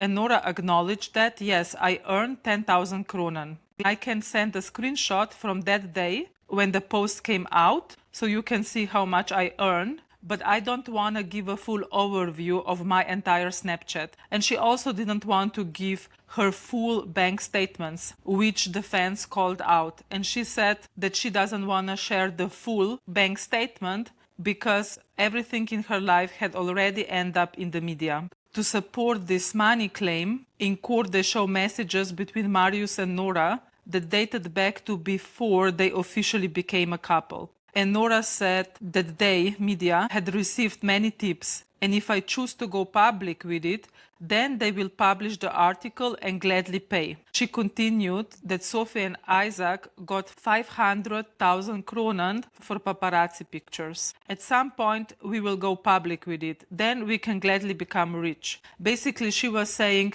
they will publish our picture anyways, we can earn from it. But Marius said, I don't want to give the media the opportunity to write more about me because I have no interest in being public figure. And she said, yes, of course, I agree. The witness also said that after the abuse allegations came public, Nora received many offers to do interviews. I do think she did one interview for Aftenposten, but like the other victim in the rape allegation case, she received many proposals for interviews and podcasts, and even Netflix gave her an offer, but she turned it down. So the witness said she doubts that Nora has a money motive. Look, Nora is not the perfect victim. We often expect the perfection from the victims. She did say that she put up her finger in Marius' nose once to check whether he had been using cocaine. There was one incident when they were having a party, she did that, and Marius pushed her into the refrigerator and grabbed her by the neck. He said that it hurt so much that he just pushed her off and grabbed her. But to me, it's also interesting. I could understand pushing her off, but grab her by the neck. It is an interesting reflex that he has when he is in pain. And she also slapped him once in front of the nightclub. After they have broken up, they end up at the same birthday party together. Marius tried to prevent Nora to come, although she was invited. And she felt so small. She had beer in her hand and she poured it a little into Marius' hair. He became angry and left. Nora's ex-boyfriend, they were together on Love Island in 2020. His name is Johannes, said that they had turbulent relationship. They moved in together after Love Island because it was COVID times. The relationship became worse with time. If she overslept, it was his fault. He claims that she always twisted things around, blaming him for everything, and he ended up walking on eggshells with her to avoid the conflict. Marius and Nora's mutual friend, Denby, also testified. He felt that they often played games with each other. They made each other miss each other a bit. I thought it was a little childish. And this witness also said that Nora once snatched his phone out of his hand and accidentally scratched him while doing so. He believed that the best power balance in their relationship was when Nora was renting the apartment and paying for the rent, while Marius was living there for free. Interesting. What was also noticeable that witnesses described Marius in a similar way. Many described him as a good listener, curious and pleasant to talk to. He was very good at talking, and some witnesses went that far, saying that he could manipulate a conversation. The other trait that many describe is Marius' emotions. He wore his emotions on his sleeve. He could become angry in an instant and just as quickly became sad. On one hand, he was fun, pleasant, funny guy who seemed to have genuine interest in people. But on the other hand, he could snap really quickly out of nowhere, even if nothing really happened. He was short-tempered and had a lot of anger. One witness said that in her experience, this switch didn't happen when Marius is sober. However, I must say that following the trial closely, he did become angry quickly. I assume he was sober sitting there in the court, and when somebody said something against his parents or something that he felt it wasn't true, he did become angry. He did comment on it later. As a defendant, he also has the right to comment after every witness testimony. And he did that in 3 occasions and basically got into the fight with the witness.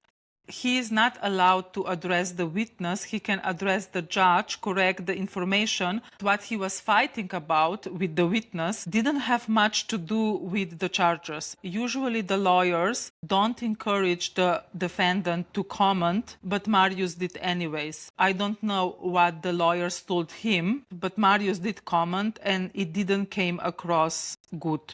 Marius' friend also said there has always been something with all of his girlfriends. And when he comes to me and tells yet another story, what happened, it goes a bit in one ear and out the other, since it happens so often.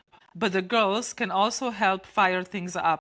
Nora shared that it was very difficult to calm Marius down once he was angry. It was like having a pit bull right in front of you and he might snap at any moment. It felt like no one was at home, like he was not fully present. Over time, Nora became afraid of bringing up problems when they were alone because she feared Marius would suddenly switch. There was also one interesting testimony from a Niek. She is actually part of Girls of Oslo. So she works and knows Nora, but she was Marius' friend. They spent a chunk of teenage years together. Marius seems to believe that they had something more than friendship back then, that they were in a relationship, but Anikan didn't see it that way. We were very young. We partied a lot. We had fun, maybe drove a little bit too fast sometimes, and we stayed out later than we should. Young and dramatic behavior. She also said that Marius could appear invincible and that he pushed boundaries a lot. He had many security guards with him. I didn't get the impression that it was his parents deciding what he should do. He decided himself, and the guards did what Marius wanted. So in her perspective, Marius' parents were hands off. When Marius testified about his relationship with Nora, he described the relationship very differently. According to him, Nora was just as bad and called him ugly things back. We screamed and argued, but that came from both sides. Nora was never afraid of me. She has been quite aggressive as well, both in manner and voice. She had hit me many times. She had shouted at me many times. When we argued, it became loud from both sides. We were immune to screaming.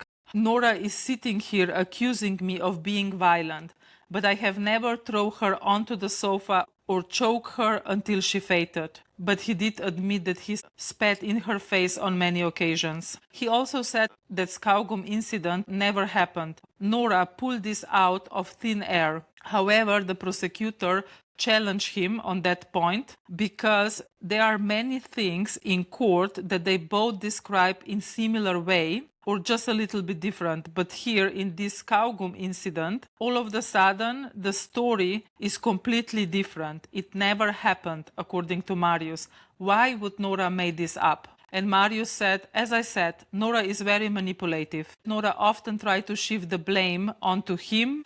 She is very good at making things become other people's fault. If there was a problem, it was my fault. She also didn't think that my job is good enough and that my achievements in life were good enough. She wanted me to be famous. Being a motorcycle mechanic was not good enough for her. Looking back, I felt used. I was not Nora's boyfriend, I was her way to get fame. We reach the end of Nora's case, where Marius is charged with abuse in close relationship, and now we will take a look at the Frogner Woman case.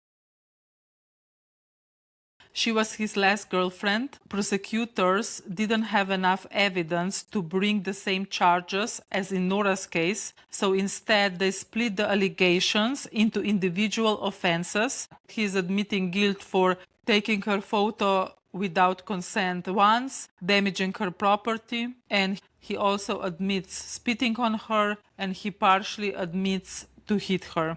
In her case, Marius is charged with 2 separate incidents of violence, 6 counts of threatening or reckless behavior, 2 counts of vandalism, and a number of violations of the restraining order. The prosecutor actually said that Marius violated the restraining order 1,000 times. In the end, he was charged with 6 counts of violating the restraining order, but it was much more than that. One witness in this case said that they, Frogner Woman and Marius, felt to her like equal partners. They were good at provoking each other. Jealousy and infidelity were frequent topics of arguments between them. They also argue a lot about money because Marius didn't pay bills even though he had promised to. Frogner Woman was very much in love with Marius. She felt responsible for him and looked after him. If I compare this relationship to Nora's relationship, to me, it seems like a very similar dynamic. This witness said that Frogner Woman has somewhat poor impulse control, but she never gets physical. But what she does when she is angry or upset, she starts threatening. For example, that she will go and sleep with others. And when Frogner Woman ex-boyfriend testified, it also turned out that they had very similar relationship to the one she later had with Marius. On the witness stand, he said, "I remember once coming home from work and finding all my clothes more or less in the living room because she thought I had cheated on her at work." Things like that could happen in our relationship, but it was never physical. I was the one who shouted, to be completely honest. He also said that he threw more things. He once threw the plate on the ground. The court wants to know if she was also threatening him to cheat. And he said, yes, it did happen a few times, but not all the time. Absolutely no. This was a classic, I will go and sleep with my ex. So this is her style when she is upset. To be clear, her behavior in conflict is not okay, but like Nora, she is also not the perfect victim. Frogner Woman ex-boyfriend said that Marius contacted him on September 6, 2024. So this was after this huge incident, and he apologized to Frogner Woman ex-boyfriend because when Frogner Woman was with him, Marius kept calling her. Witness said that Marius was very polite, that he felt sympathy for him, and he thought, wow, it's really big of him that he called and apologized. But then, after he had time to process, he said to his friend, I wouldn't be surprised if Marius called me to get me on his side. And he is in court a witness for the defense. It looks like that Marius might be doing some damage control, in my opinion. Another witness testified that after Frogner Woman and Marius started dating, she never saw her alone anymore. She was always with him. The Frogner Woman confirmed this. I was almost never with friends. I was with Marius. The time I was with friends, he was there too. I wasn't allowed to go on girls' trips, and it was really bad if I didn't answer him. I did answer, but maybe it took me 10 minutes. I became frustrated and exhausted. Again, I'm seeing similarities to Marius and Nora's relationship.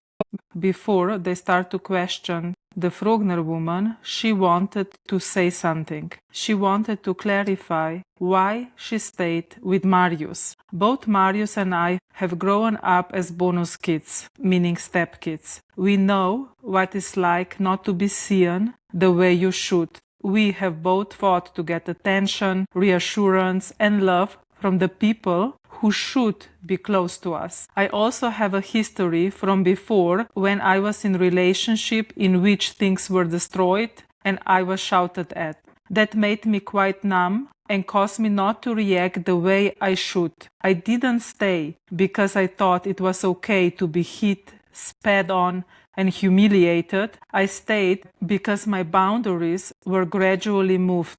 I felt emotionally tired because when love and fear are mixed together, you become very dependent on each other. In the end, you think that that person is the only one who can give you safety, even if that same person is also the one you are afraid of. I felt very sorry for Marius. In court, she explained how they met. She was working at Michael's, this is a restaurant nightclub, and he was sitting there with a group of guy friends. He was a bit rude. Later, he sent her a message on Instagram apologizing. Sorry, I was a bit much or cocky or cheeky. She did ignore the message, but they met by coincidence in the city at some later point, and he went over to her and joked that she hasn't replied. She felt a little bit bad because of that, but they clicked in this conversation. However, she didn't like the way Marius lived. She wanted a family which didn't fit with his party lifestyle. He appeared impulsive from the start, so she decided that she will return to her ex-boyfriend.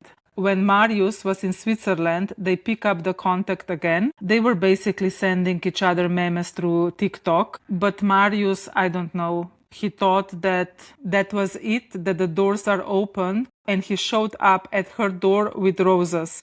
She was not at home, and her roommate opened the door. Marius said, I was in love. He went into the apartment and sent her a photo showing that he was there. And he was angry because she wasn't at home. I was angry and terrified. I was afraid. He was so angry that I was afraid that he would hurt my roommate. In court, they show messages that she wrote to him.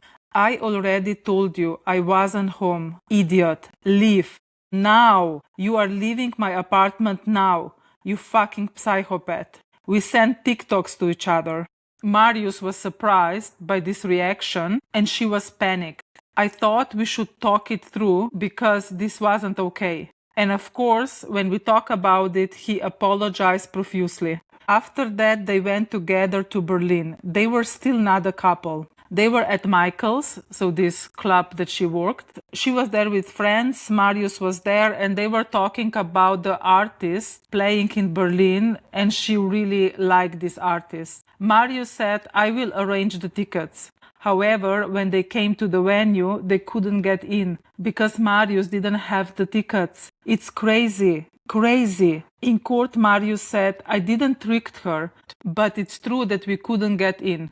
He didn't elaborate why they couldn't get in. After they went to the strip club and then they came back to the apartment, Marius checked her phone and saw that she is still communicating with her ex. He got angry. He shouted at me and screamed at me several times to get out of the bath because she was bathing. Then he took a glass and threw it at the wall. This was also the night he took sexualized pictures of her without her consent.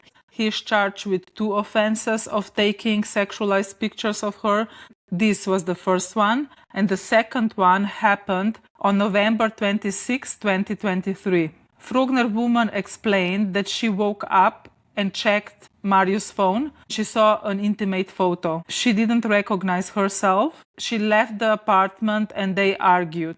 When she came back, he told her that it was her, and they allegedly deleted this photo together, including from this folder deleted files. However, police later found the photos in his phone. Marius said that he doesn't understand how that happened. Now we will look at a few major incidents that led to Marius' first arrest. On February 24th, 2024, they were together on a skiing trip, and she found out that sexualized videos of Marius is circling around. She got mad and said, I will book a flight home. Marius added that in this argument she also threatened to visit her ex-boyfriend. She took the laptop to book a flight home, and he took it from her and broke it in two. Then we look at each other and start laughing, she said. This damaged property charge is something Marius admits to, and also he admits to one charge of taking photos without consent, but not the other. The huge incident happened in Michael's, and this is also the incident that is connected to the Hotel Woman rape case. Marius and Frogner Woman were having dinner with her mother and her mother's friend. Marius had taken drugs, was completely out of it, and they actually were thrown out of this dinner. Mother from Frogner Woman ordered them a taxi. Frogner Woman at some point went out of the taxi and wanted to go to her apartment, although they were living together with her dogs in Skaugum, but she still had this apartment. So she was so mad that she decided to go to her apartment and told Marius to go home to Skaugum and take care of her dogs. When she gets out of taxi, Marius told the taxi driver to do a U-turn and go to Michael's. Through Find My, the Frogner Woman saw that Marius had gone there and followed him. We started arguing. I was standing there yelling at him because I thought he didn't care about my dogs and he didn't care about my family. Then he grabs me, screams at my face and yelled back at me. I think he knocked over a table or a chair. I went downstairs and talked a little with other people. Then I went back upstairs and told him we are over. Then he tore off his t-shirt. Marius said that he was like a Hulk. He believes he tore it off in several pieces.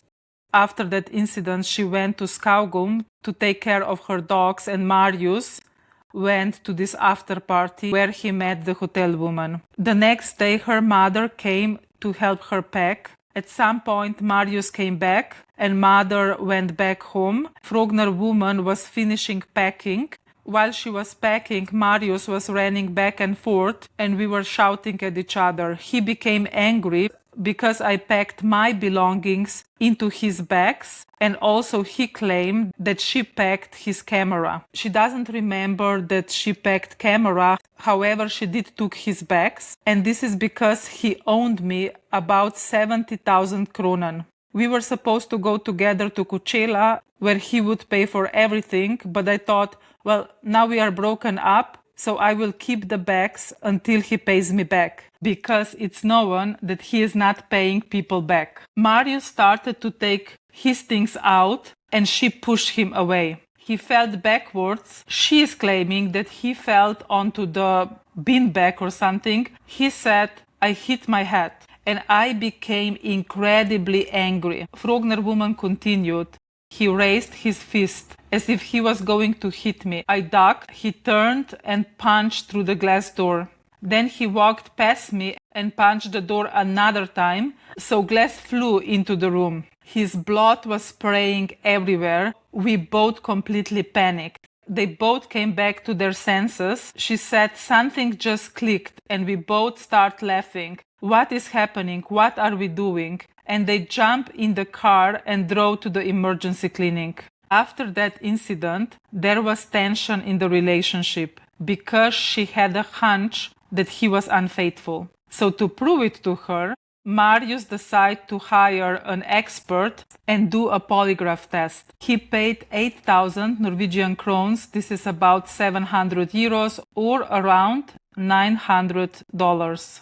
This test took the place in hotel. The examiner told her that it usually takes about 1 hour unless the person is lying. And Marius' test lasted 3 hours. When they came back, the examiner said to her that it was a bit strange, but he passed. And then I thought, oh my God, how crazy I'm going to look. It made me feel stupid for accusing him of infidelity. In court, the prosecutor tells her there is no doubt that he had sexual intercourse with another woman. Have you reflected on that now? Yes, I should have trusted my gut feeling. I wasn't aware of it then, but afterward I realized that he was very manipulative. He explained himself out of everything all the time. Frogner Woman once called Marius a passionate liar. Also, Marius was once asked at the party why he lied so much, and he replied, I can't help it. The prosecution also confronted one witness regarding Marius lying. Marius told him that he was never unfaithful. The witness said Marius was very adamant that he wasn't unfaithful during the relationship with Frogner Woman. Had you previously experienced that Marius didn't tell the whole truth? Prosecution asked this witness. Yes, I would say that. It was perhaps small things, like how many horsepower a car had. He told some things that I only later understood were not true. Another incident happened on June 25, 2024. There was a boat trip and Marius took cocaine on that trip. Frogner Woman didn't like that. They fought after and she slept at her friend's house. But Marius didn't believe her. And once she returned to her apartment, he tells me he has been looking for me all night. He accused me of being unfaithful. Then he starts throwing a water bottle and screaming that he will leave me. And I was thinking, don't ruin my friend's room, because they were in her friend's room and he was splashing this water bottle. Marius said it was milk, but anyways, she was trying to calm him down, but then he spat in her face and slapped her. Marius admits spitting in her face, but not slapping her. In court, the Frogner Woman said that in that moment, she thought that she deserved to be spat in the face. You deserve to be spat in the face because he was upset? The judge asked her in disbelief. Yes, she answered. Frogner Woman texted her friend, I think I will end it. He hit me when I came home. Her roommate replied, what? Frogner Woman answered, and spat on me. And she further wrote that she didn't have any visible marks, but that her wrists were red. She also wrote, he grabbed me by the throat and threw me onto the ground because I tried to stop him from destroying things. This last thing she didn't mention, and she is asked about it, and she said, honestly, I don't remember. But if I have wrote it, then it's true. What memory can do to you when you are traumatized. The roommate came home and they were still arguing in kitchen. She was a little bit surprised that Marius was still there, but at the same time she was used to them being off and on again. According to the roommate, Marius was yelling 10 out of 10. She never heard anything so loud. In fact, it was so loud that one of the neighbors recorded it, and the recording was played in court. Actually, this evidence came in later when neighbor connected that this screaming was actually Marius. Marius was yelling at Frogner Woman that she didn't care about anyone except herself and that she is selfish. The roommate started to cry and she went to the terrace crying, and Marius later came to her and apologized. In this conflict, Frogner Woman remained very calm and quiet, as she usually is, said the roommate. Similar to Nora, also the Frogner Woman said that she usually tried to calm down Marius by telling him what he wanted to hear, stroking him, or giving him a hug. She said she was so used to this situation, also from the previous relationship, that she got numb. Have you ever been violent towards Marius? I slapped him once. Marius agrees that Frogner Woman became calm and emotionless, but she is scary, cold. For example, she told me that she never loved me, that I'm ugly, and that she will go and sleep with another man. She pressed my buttons. Now let's go through the incident that led to Marius' arrest. It all began a few days before Marius had a party at Skaugum. He lied to the Frogner Woman and told her that there were no girls there. However, the next day they went to some club. 2 girls from the party were there. They went to the Frogner Woman and told her, hey, we were there, and also Marius tried to have sex with one of our friends. Frogner Woman confronted him, but he kept lying, so she just left the club. Marius wrote to her if they could meet, but she didn't want to. She said that she will be sleeping on the couch at the friend's house, and she turns off her phone. Marius said, then I got the idea that she was cheating. I was very angry that she slept somewhere else. On the night from August 3rd to August 4th, Frogner Woman was woken up by Marius ringing the doorbell. She said, "Oh, he is home." I felt relief, but when she opened the door, he was furious and walked past me. We came into the room. He grabs me by the neck with both hands. Then he pushes me down onto the bed. He screams that I have been unfaithful and that I should tell him who I had been with. I get a couple of blows to my head. We go to the other side of the bed and I get another chokehold. I couldn't breathe. She said this was the worst one. He throws the razor at the mirror. He rips down the chandelier, and when it landed on the floor, he starts jumping and stomping on it. At one point, he smashes my phone and breaks it in two. He also broke my headset. Marius said that he cannot remember from where the knife came from, but he threw the knife. Frogner Woman stood behind me. At some point, he went to another room and called a friend to pick him up, but he calms a little bit and calls him back that he doesn't have to pick him up. Frogner Woman wanted to prove to him that she wasn't unfaithful, so she said, "Okay, let's go to this man and talk with him." And Marius said, "No, we should go and kill him." In court, he said, "Obviously, I wouldn't have done that." He wrote to him on Instagram, "You are a dead fucking man." Then they went into the living room and Marius took another chokehold on her. It was up against the wall. He slapped me. I fell backwards. I was lying on the floor and I hear the ringing in my head. It took a few seconds before I got hearing back. And then he grabs my hair and drags me probably a meter away. Marius even started to recording at some point as proof for himself that she didn't destroy any more things. Bizarre that he started recording the whole thing. She further explained that after they left the apartment to go to this man, Marius outside was screaming to many unknown people that she was unfaithful. He realized that he doesn't have a clue where this man lives, so they went back to Frogner's Woman apartment. He tells me that he will destroy my life, that I have nothing more to do in Oslo, that I can move back from where I came from, and that I shouldn't come to any nightlife places anymore. Remember when Nora said that she couldn't enter clubs after she broke up with Marius? It sounds incredibly similar. Frogner Woman said, "I basically just stood there in front of the apartment crying. I couldn't do anything. I was without the phone because he smashed my phone. He completely lost control. In total, he choked her 4 times. She received several blows.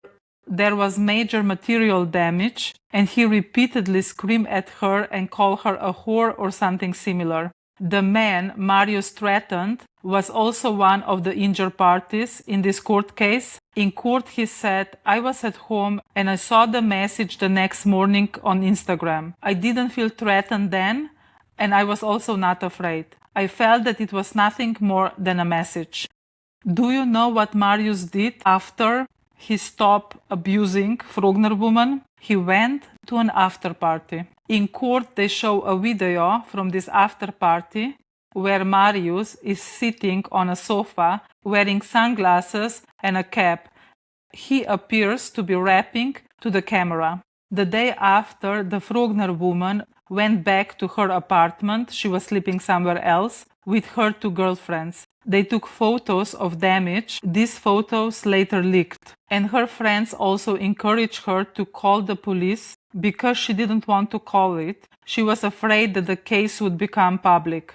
Also, Marius thought that the Frogner Woman wouldn't report him to the police.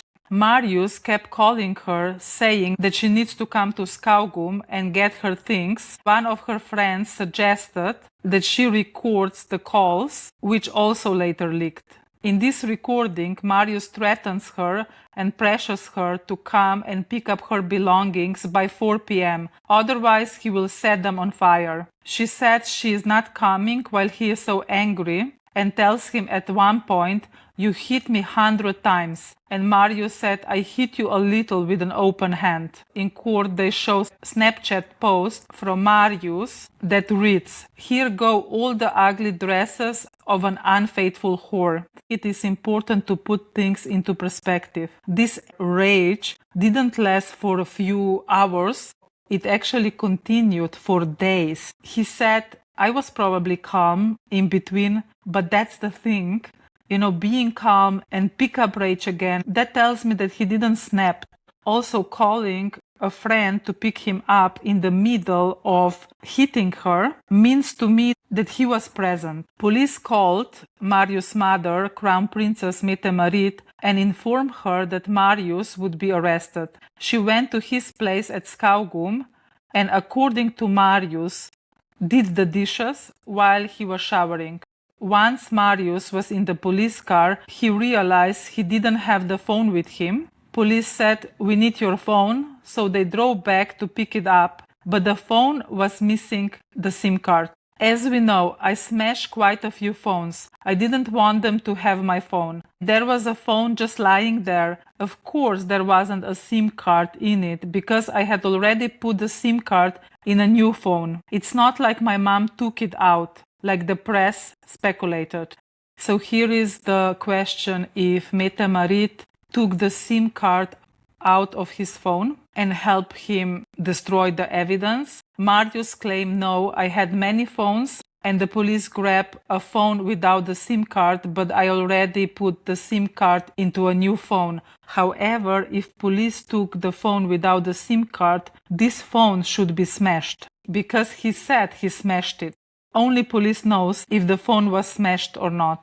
When police later examined Marius' account, they found that a deletion request was initiated on several devices. I think it was initiated through iCloud, but because it wasn't constantly on internet, some data remain on it, and this is how the police got it. In court, prosecutors read Marius' messages to a woman. I deleted my entire phone because I was arrested. That's why I don't have a photo of you anymore, said smiley face. And he asked her to send him a new nude photos. Marius was in custody for about 30 hours, and after the release, he posted an apology letter meant for Frogner Woman. This post encouraged Marius' ex-girlfriend Julianne and Nora to come forward with their own stories. They both said that they had experienced abuse while in relationship with him. Nora also reached out to Frogner Woman when this allegation of abuse came out. And I think this is important because back then Nora didn't decide to press charges. She even didn't know that there will be a court case. She wrote to her, "Hi dear Frogner Woman, I hope you are doing well, or at least better. If you want to talk to someone who has been a little where you are, send me a message or call. I'm here. I don't know the full extent, but he has been violent with me as well. I know how bad Marius can be." And this message is dated back to August 7. In the witness stand, Frogner Woman's mother testified. She said that once her daughter started dating Marius, their relationship became less close. She slipped away from me. She made much less contact. Marius and Frogner Woman had a 3-day rule. If one of them ended the relationship, they had to wait 3 days before the breakup was real. And she believes that during that time he probably thought he could turn her around. The mother said that Marius had many, I don't know if I can call them flying monkeys, but he had a large network of people who wanted to be around him because Marius is Marius. The Frogner Woman said several times that she was not afraid of Marius, and the defense emphasized that. Frogner Woman said, "Surely I may have been startled, but not afraid. I am used to it. I can handle being hit. I can deal with it, as long as Marius is doing well." Her mom believes that her daughter felt sorry for Marius. She didn't want him to be punished for this incident. I believe it will be very difficult for her to get out of this relationship. She had shifted her threshold for what she defines as love and what was acceptable in the relationship. I think if Marius had struck a knife in my daughter's thigh or through her hand, she would still have said, "That's fine with me." Can you imagine even her mom saying that she would basically stay no matter what, it's fine? Also, Marius wrote to Frogner Woman's mother that night. In these messages, he made several accusations against my daughter. One message Frogner Woman wrote to Marius, and it gives a little bit of insight. "I don't feel sorry for you anymore. I understand damn well why Mette and Hakon don't bother anymore, and why all your friends are just superficial towards you. You have yourself to thank. I have always thought of you as a nice person deep down, but damn, I was wrong." At some point, expert witness Trond Herr takes the stand, and he was talking about violence in relationship. He explains that it's not possible to help people who are subject to abuse in close relationship until they actually get out of this relationship. These types of relationships are the most difficult to live. Many develop a dependency on their partner. The person is afraid, or they feel they are responsible for the violence. Like Frogner Woman said, "I thought I deserved to be spat on."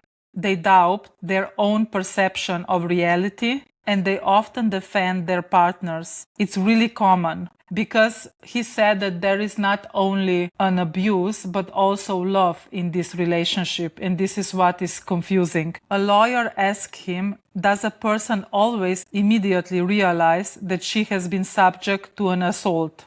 No. And the same goes for abuse. Sometimes a person only realizes something was abusive later, after reflection or new information. Is it unusual for a victim of violence to fight back, resist, react with anger, or, for example, confront infidelity, even if risking violence?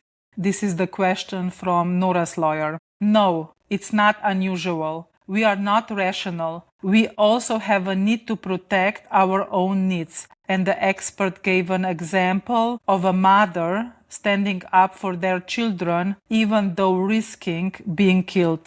It's complex, the expert continued.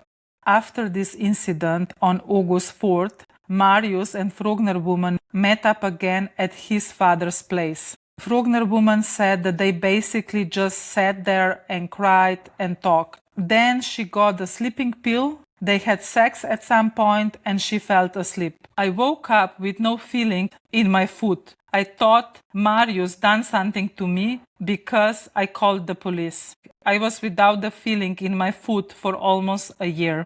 In court, they also listened to an audio clip from autumn 2024. Frogner Woman said, "You have lied in interrogation." Marius, "I have damn well not lied in interrogation." Frogner Woman, "Yes, you have taken pictures of me." Marius, "Now you have to pull yourself together. What the hell are you talking about? What are you saying? Are you going to go out and destroy my life?" Frogner Woman, "You are lying, yes." Marius, "I have said that if you believe what happened in the car is a misunderstanding, then I will go and change it." This was another incident where he pulled her out of the car. "But what the hell else is it?"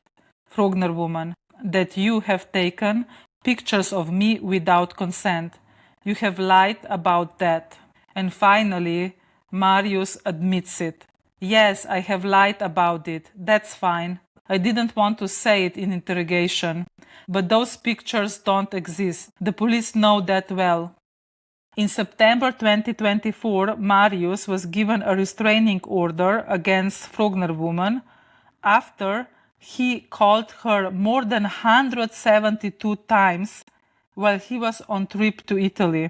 She said that after that evening, "I ended contact with Marius because he didn't keep what he promised.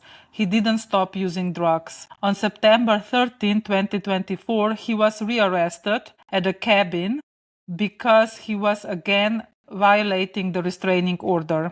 They had no contact for about 9 months, and after that they slowly slipped back into the contact. He reached out to her through her friends. For example, one witness said that Marius started crying and said he will take his own life if he is not allowed to speak to the Frogner Woman. I said that I couldn't do that and that I couldn't be part of violating the restraining order.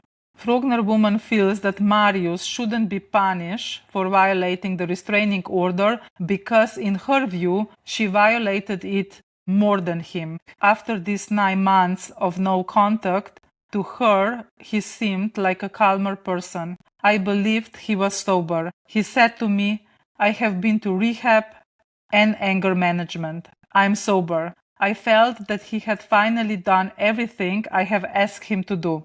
There were still feelings there. In the end, the last 4 months before the trial started, they were living together again. One witness said that she felt their relationship had returned to the same stage where it was before. Frogner Woman was again extremely careful about what she did, what she said, with who she was, so Marius wouldn't become angry or irritated. She did try several times to break up with him during this period. Also, during the trial, Frogner Woman and Marius were exchanging glances on many occasions. It became so noticeable that the judge had to arrange the sitting arrangement so they couldn't see each other. Just a little bit more about violating the restraining order. Because while Marius was already in trial, he violated the restraining order again. He actually asked a friend to send a letter and flowers to the Frogner Woman on Valentine's Day, meaning this year, the judge asked. Yes, Marius replied. He explained that in the letter he wrote to her that his defense lawyer received a message from the Frogner Woman's lawyer saying that the Frogner Woman didn't want to see Marius. And in this letter, Marius asked her if this is true, that if it is, he will leave her alone. I received a reply saying that you should never stop. At that point, also Marius accused Frogner Woman's lawyer that she is making a decision without consulting her client, Frogner Woman. Marius gave an example that when there was a question of restraining order, Frogner Woman's lawyer just confirmed it without consulting her, and that Frogner Woman is afraid of her. The judge needed to stop him, and Frogner Woman's lawyer said that she is bound by a confidentiality and couldn't say much about Marius's comments in court, but Frogner Woman is still her client, which tells you a lot. But it is confusing because this lawyer also asked Marius' friend a question if he pressured Frogner Woman to change the statement. And what came out yesterday, 9th of June 2026, let me just pull the article. Basically, her lawyer said that Frogner Woman have been contacted repeatedly by people in Marius' cycles who are trying to put the pressure on her to remove the restraining order. Also, on Monday, 8th of June 2026, Marius asked again if he can get out and serve the pre-detention with an ankle monitor because his mother is sick. So this was the 4th attempt to get out of pre-detention. And the court said yes.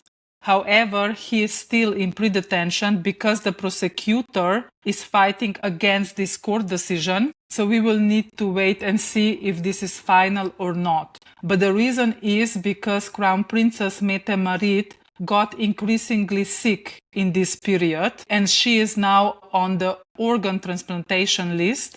Also, her daughter, Ingrid Alexandra, transferred from Australia University to Oslo University. And this again is ruffling the feathers because her request came in a week after the deadlines and she was still accepted. Okay, I just went online and checked the media sources and they decided that Marius won't be released from pre-detention, so he is staying put. Back to the case, in court a 9-minute audio recording recorded on January 14, 2026, so not long ago, was played. The sounds is not good, but the media report said that they could hear Marius saying, "I slapped you that evening very hard. I regret that the most in my whole life. No matter how much I felt that you deserve it then and there, you didn't deserve it. Should I tell you why I was violent towards you?" Frogner Woman said something to, yeah, because I couldn't control myself. I was so angry that I couldn't control myself. It's my fault, and it angers me more than anything else in the world that I will do whatever it takes for you to feel better. Before the trial started, another incident happened on February 1st. This was 2 days before Marius' first day in court. Marius described the incident this way. They began arguing about infidelity and jealousy. I broke the phone and she wanted to go, and I ran towards the door, grabbed the handle and pulled it. So she got slammed between me and the door. But the Frogner Woman described it differently. I was standing about half a meter from the door when he starts running towards me and pushed me into the door. I hit my head. It was so strong that I felt trembling pain for 3 weeks after. Marius then went into the kitchen and got a knife. He held the knife and threatened to harm himself. "Now you have lost it," I said. "I'm going to call the police." And he started holding me and asking me not to leave. I tried to twist myself away for a minute or two, and then finally he let me go. He didn't chase after me, and I said that I wouldn't call the police. She called many people, including Marius' mother, but nobody picked up. In the end, her lawyer picked up and she called the police, and Marius went to pre-detention. I want to mention 2 more videos that prosecution showed in court. The first video is from September 12, 2024. Marius was recording himself. He was on a way to the rehearsal with a friend. I don't know what type of rehearsal. And they were both wearing waffle vests. So Marius pointed that out and asked the friend, "Are you also the waffle vest guy?" And then he said, "Do you know who we are? We are trendsetters. We hit women and wear waffle vests." His friend said, "We wear waffle vests and then we give a big slap to women." In the second video, which I don't know the date of, somebody asks Marius, "How did you end it with your previous girlfriend?" And he does the following.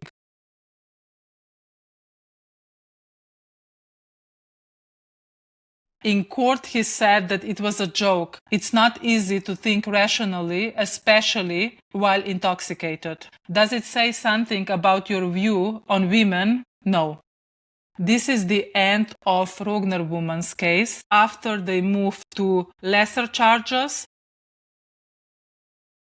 the first one is involving Marius transporting 3.5 kilos of marijuana and also transporting a large amount of cash. He admits to that charge. He said that marijuana was really difficult to get by in 2020, and his dealer told him that he could get some if he picked it up himself and transport it back to him. Marius wrote to his friend that he was traveling to Oslo to pick up 4.5 kilos of marijuana and stressed that it is very hush-hush. He also offered him to sell him the marijuana for 230 kronen per gram. Marius picked it up together with 300,000 kronen and transported back to his dealer. Marius said that he didn't receive any payment for the transport. Later, Marius sent a message to another person saying, "Went like a butter." Marius is also charged with several driving offenses, including speeding and driving without the license. And in addition to that, he is charged with insulting police officer and refusing to identify himself. "Yes, I showed the finger, but some other did as well," said Marius. The police officer actually testified, and he said he was on duty that day, and suddenly someone ran towards one of the windows at the venue and showed us the middle finger with both hands. They continued driving because unfortunately this is something they experience from time to time, but then this person ran to the next window and did it again. So police decided to go in. In the venue, police approached Marius, but he was unable to provide the ID. He allowed police to search him, and they didn't find ID on him. The judge asked him, "But haven't you been in London at the time?" "Yes, I had a passport in my bag, but I didn't have an ID." Like, come on. "But did you tell the officers who you were?" "I did." The last part, it sounds true, because the police officer asked him to identify himself, and he said that he is Marius Borg Høiby, but police didn't believe him, didn't recognize him, because he had cap on his head and the hair were brown, and only when they went outside with him, the police officer recognized him. He said that Marius was probably under some sort of influence because he was smelling alcohol on him, and also his pupils were large. He was very argumentative. They asked him why he behaved that way towards the police. Marius said that he hated the police and that the police should never approach him. In the closing arguments, the prosecution argues that the threat seen throughout the case was a man who takes liberties and doesn't necessarily care to check with the girl sitting on his lap at the after party whether she thinks it's okay that he touches her. When Marius becomes intoxicated, things can escalate out of control. He loses control of himself, he shouts, screams, and throws mobile phones and knives. However, the prosecutor emphasized, being intoxicated is not an excuse. Under Norwegian law, ignorance is no excuse. In total, the prosecution believes Marius should be convicted on 39 criminal counts. They also reject the sentence reduction due to enormous media coverage of this case, especially because Marius has committed further offenses after the media attention already began. They asked the court to sentence Marius to 7 years and 7 months in prison. They also requested a 2-year restraining order against the Frogner Woman. Marius should have certain devices confiscated and also be disqualified from driving for 2 years. After that, he would need to retake the full driving test. Victims' lawyers altogether ask for compensation of 1.9 million Norwegian krone. This is a little bit less than $200,000. On the screen, I will show the compensation request for each injured party. On the other hand, in the defense's closing arguments, they focus on several key points. Regarding the rape allegations, they point out that women first had consensual sex with Marius, and they didn't resist the intercourse, which prosecution considers as rape. Marius couldn't know that they were sleeping.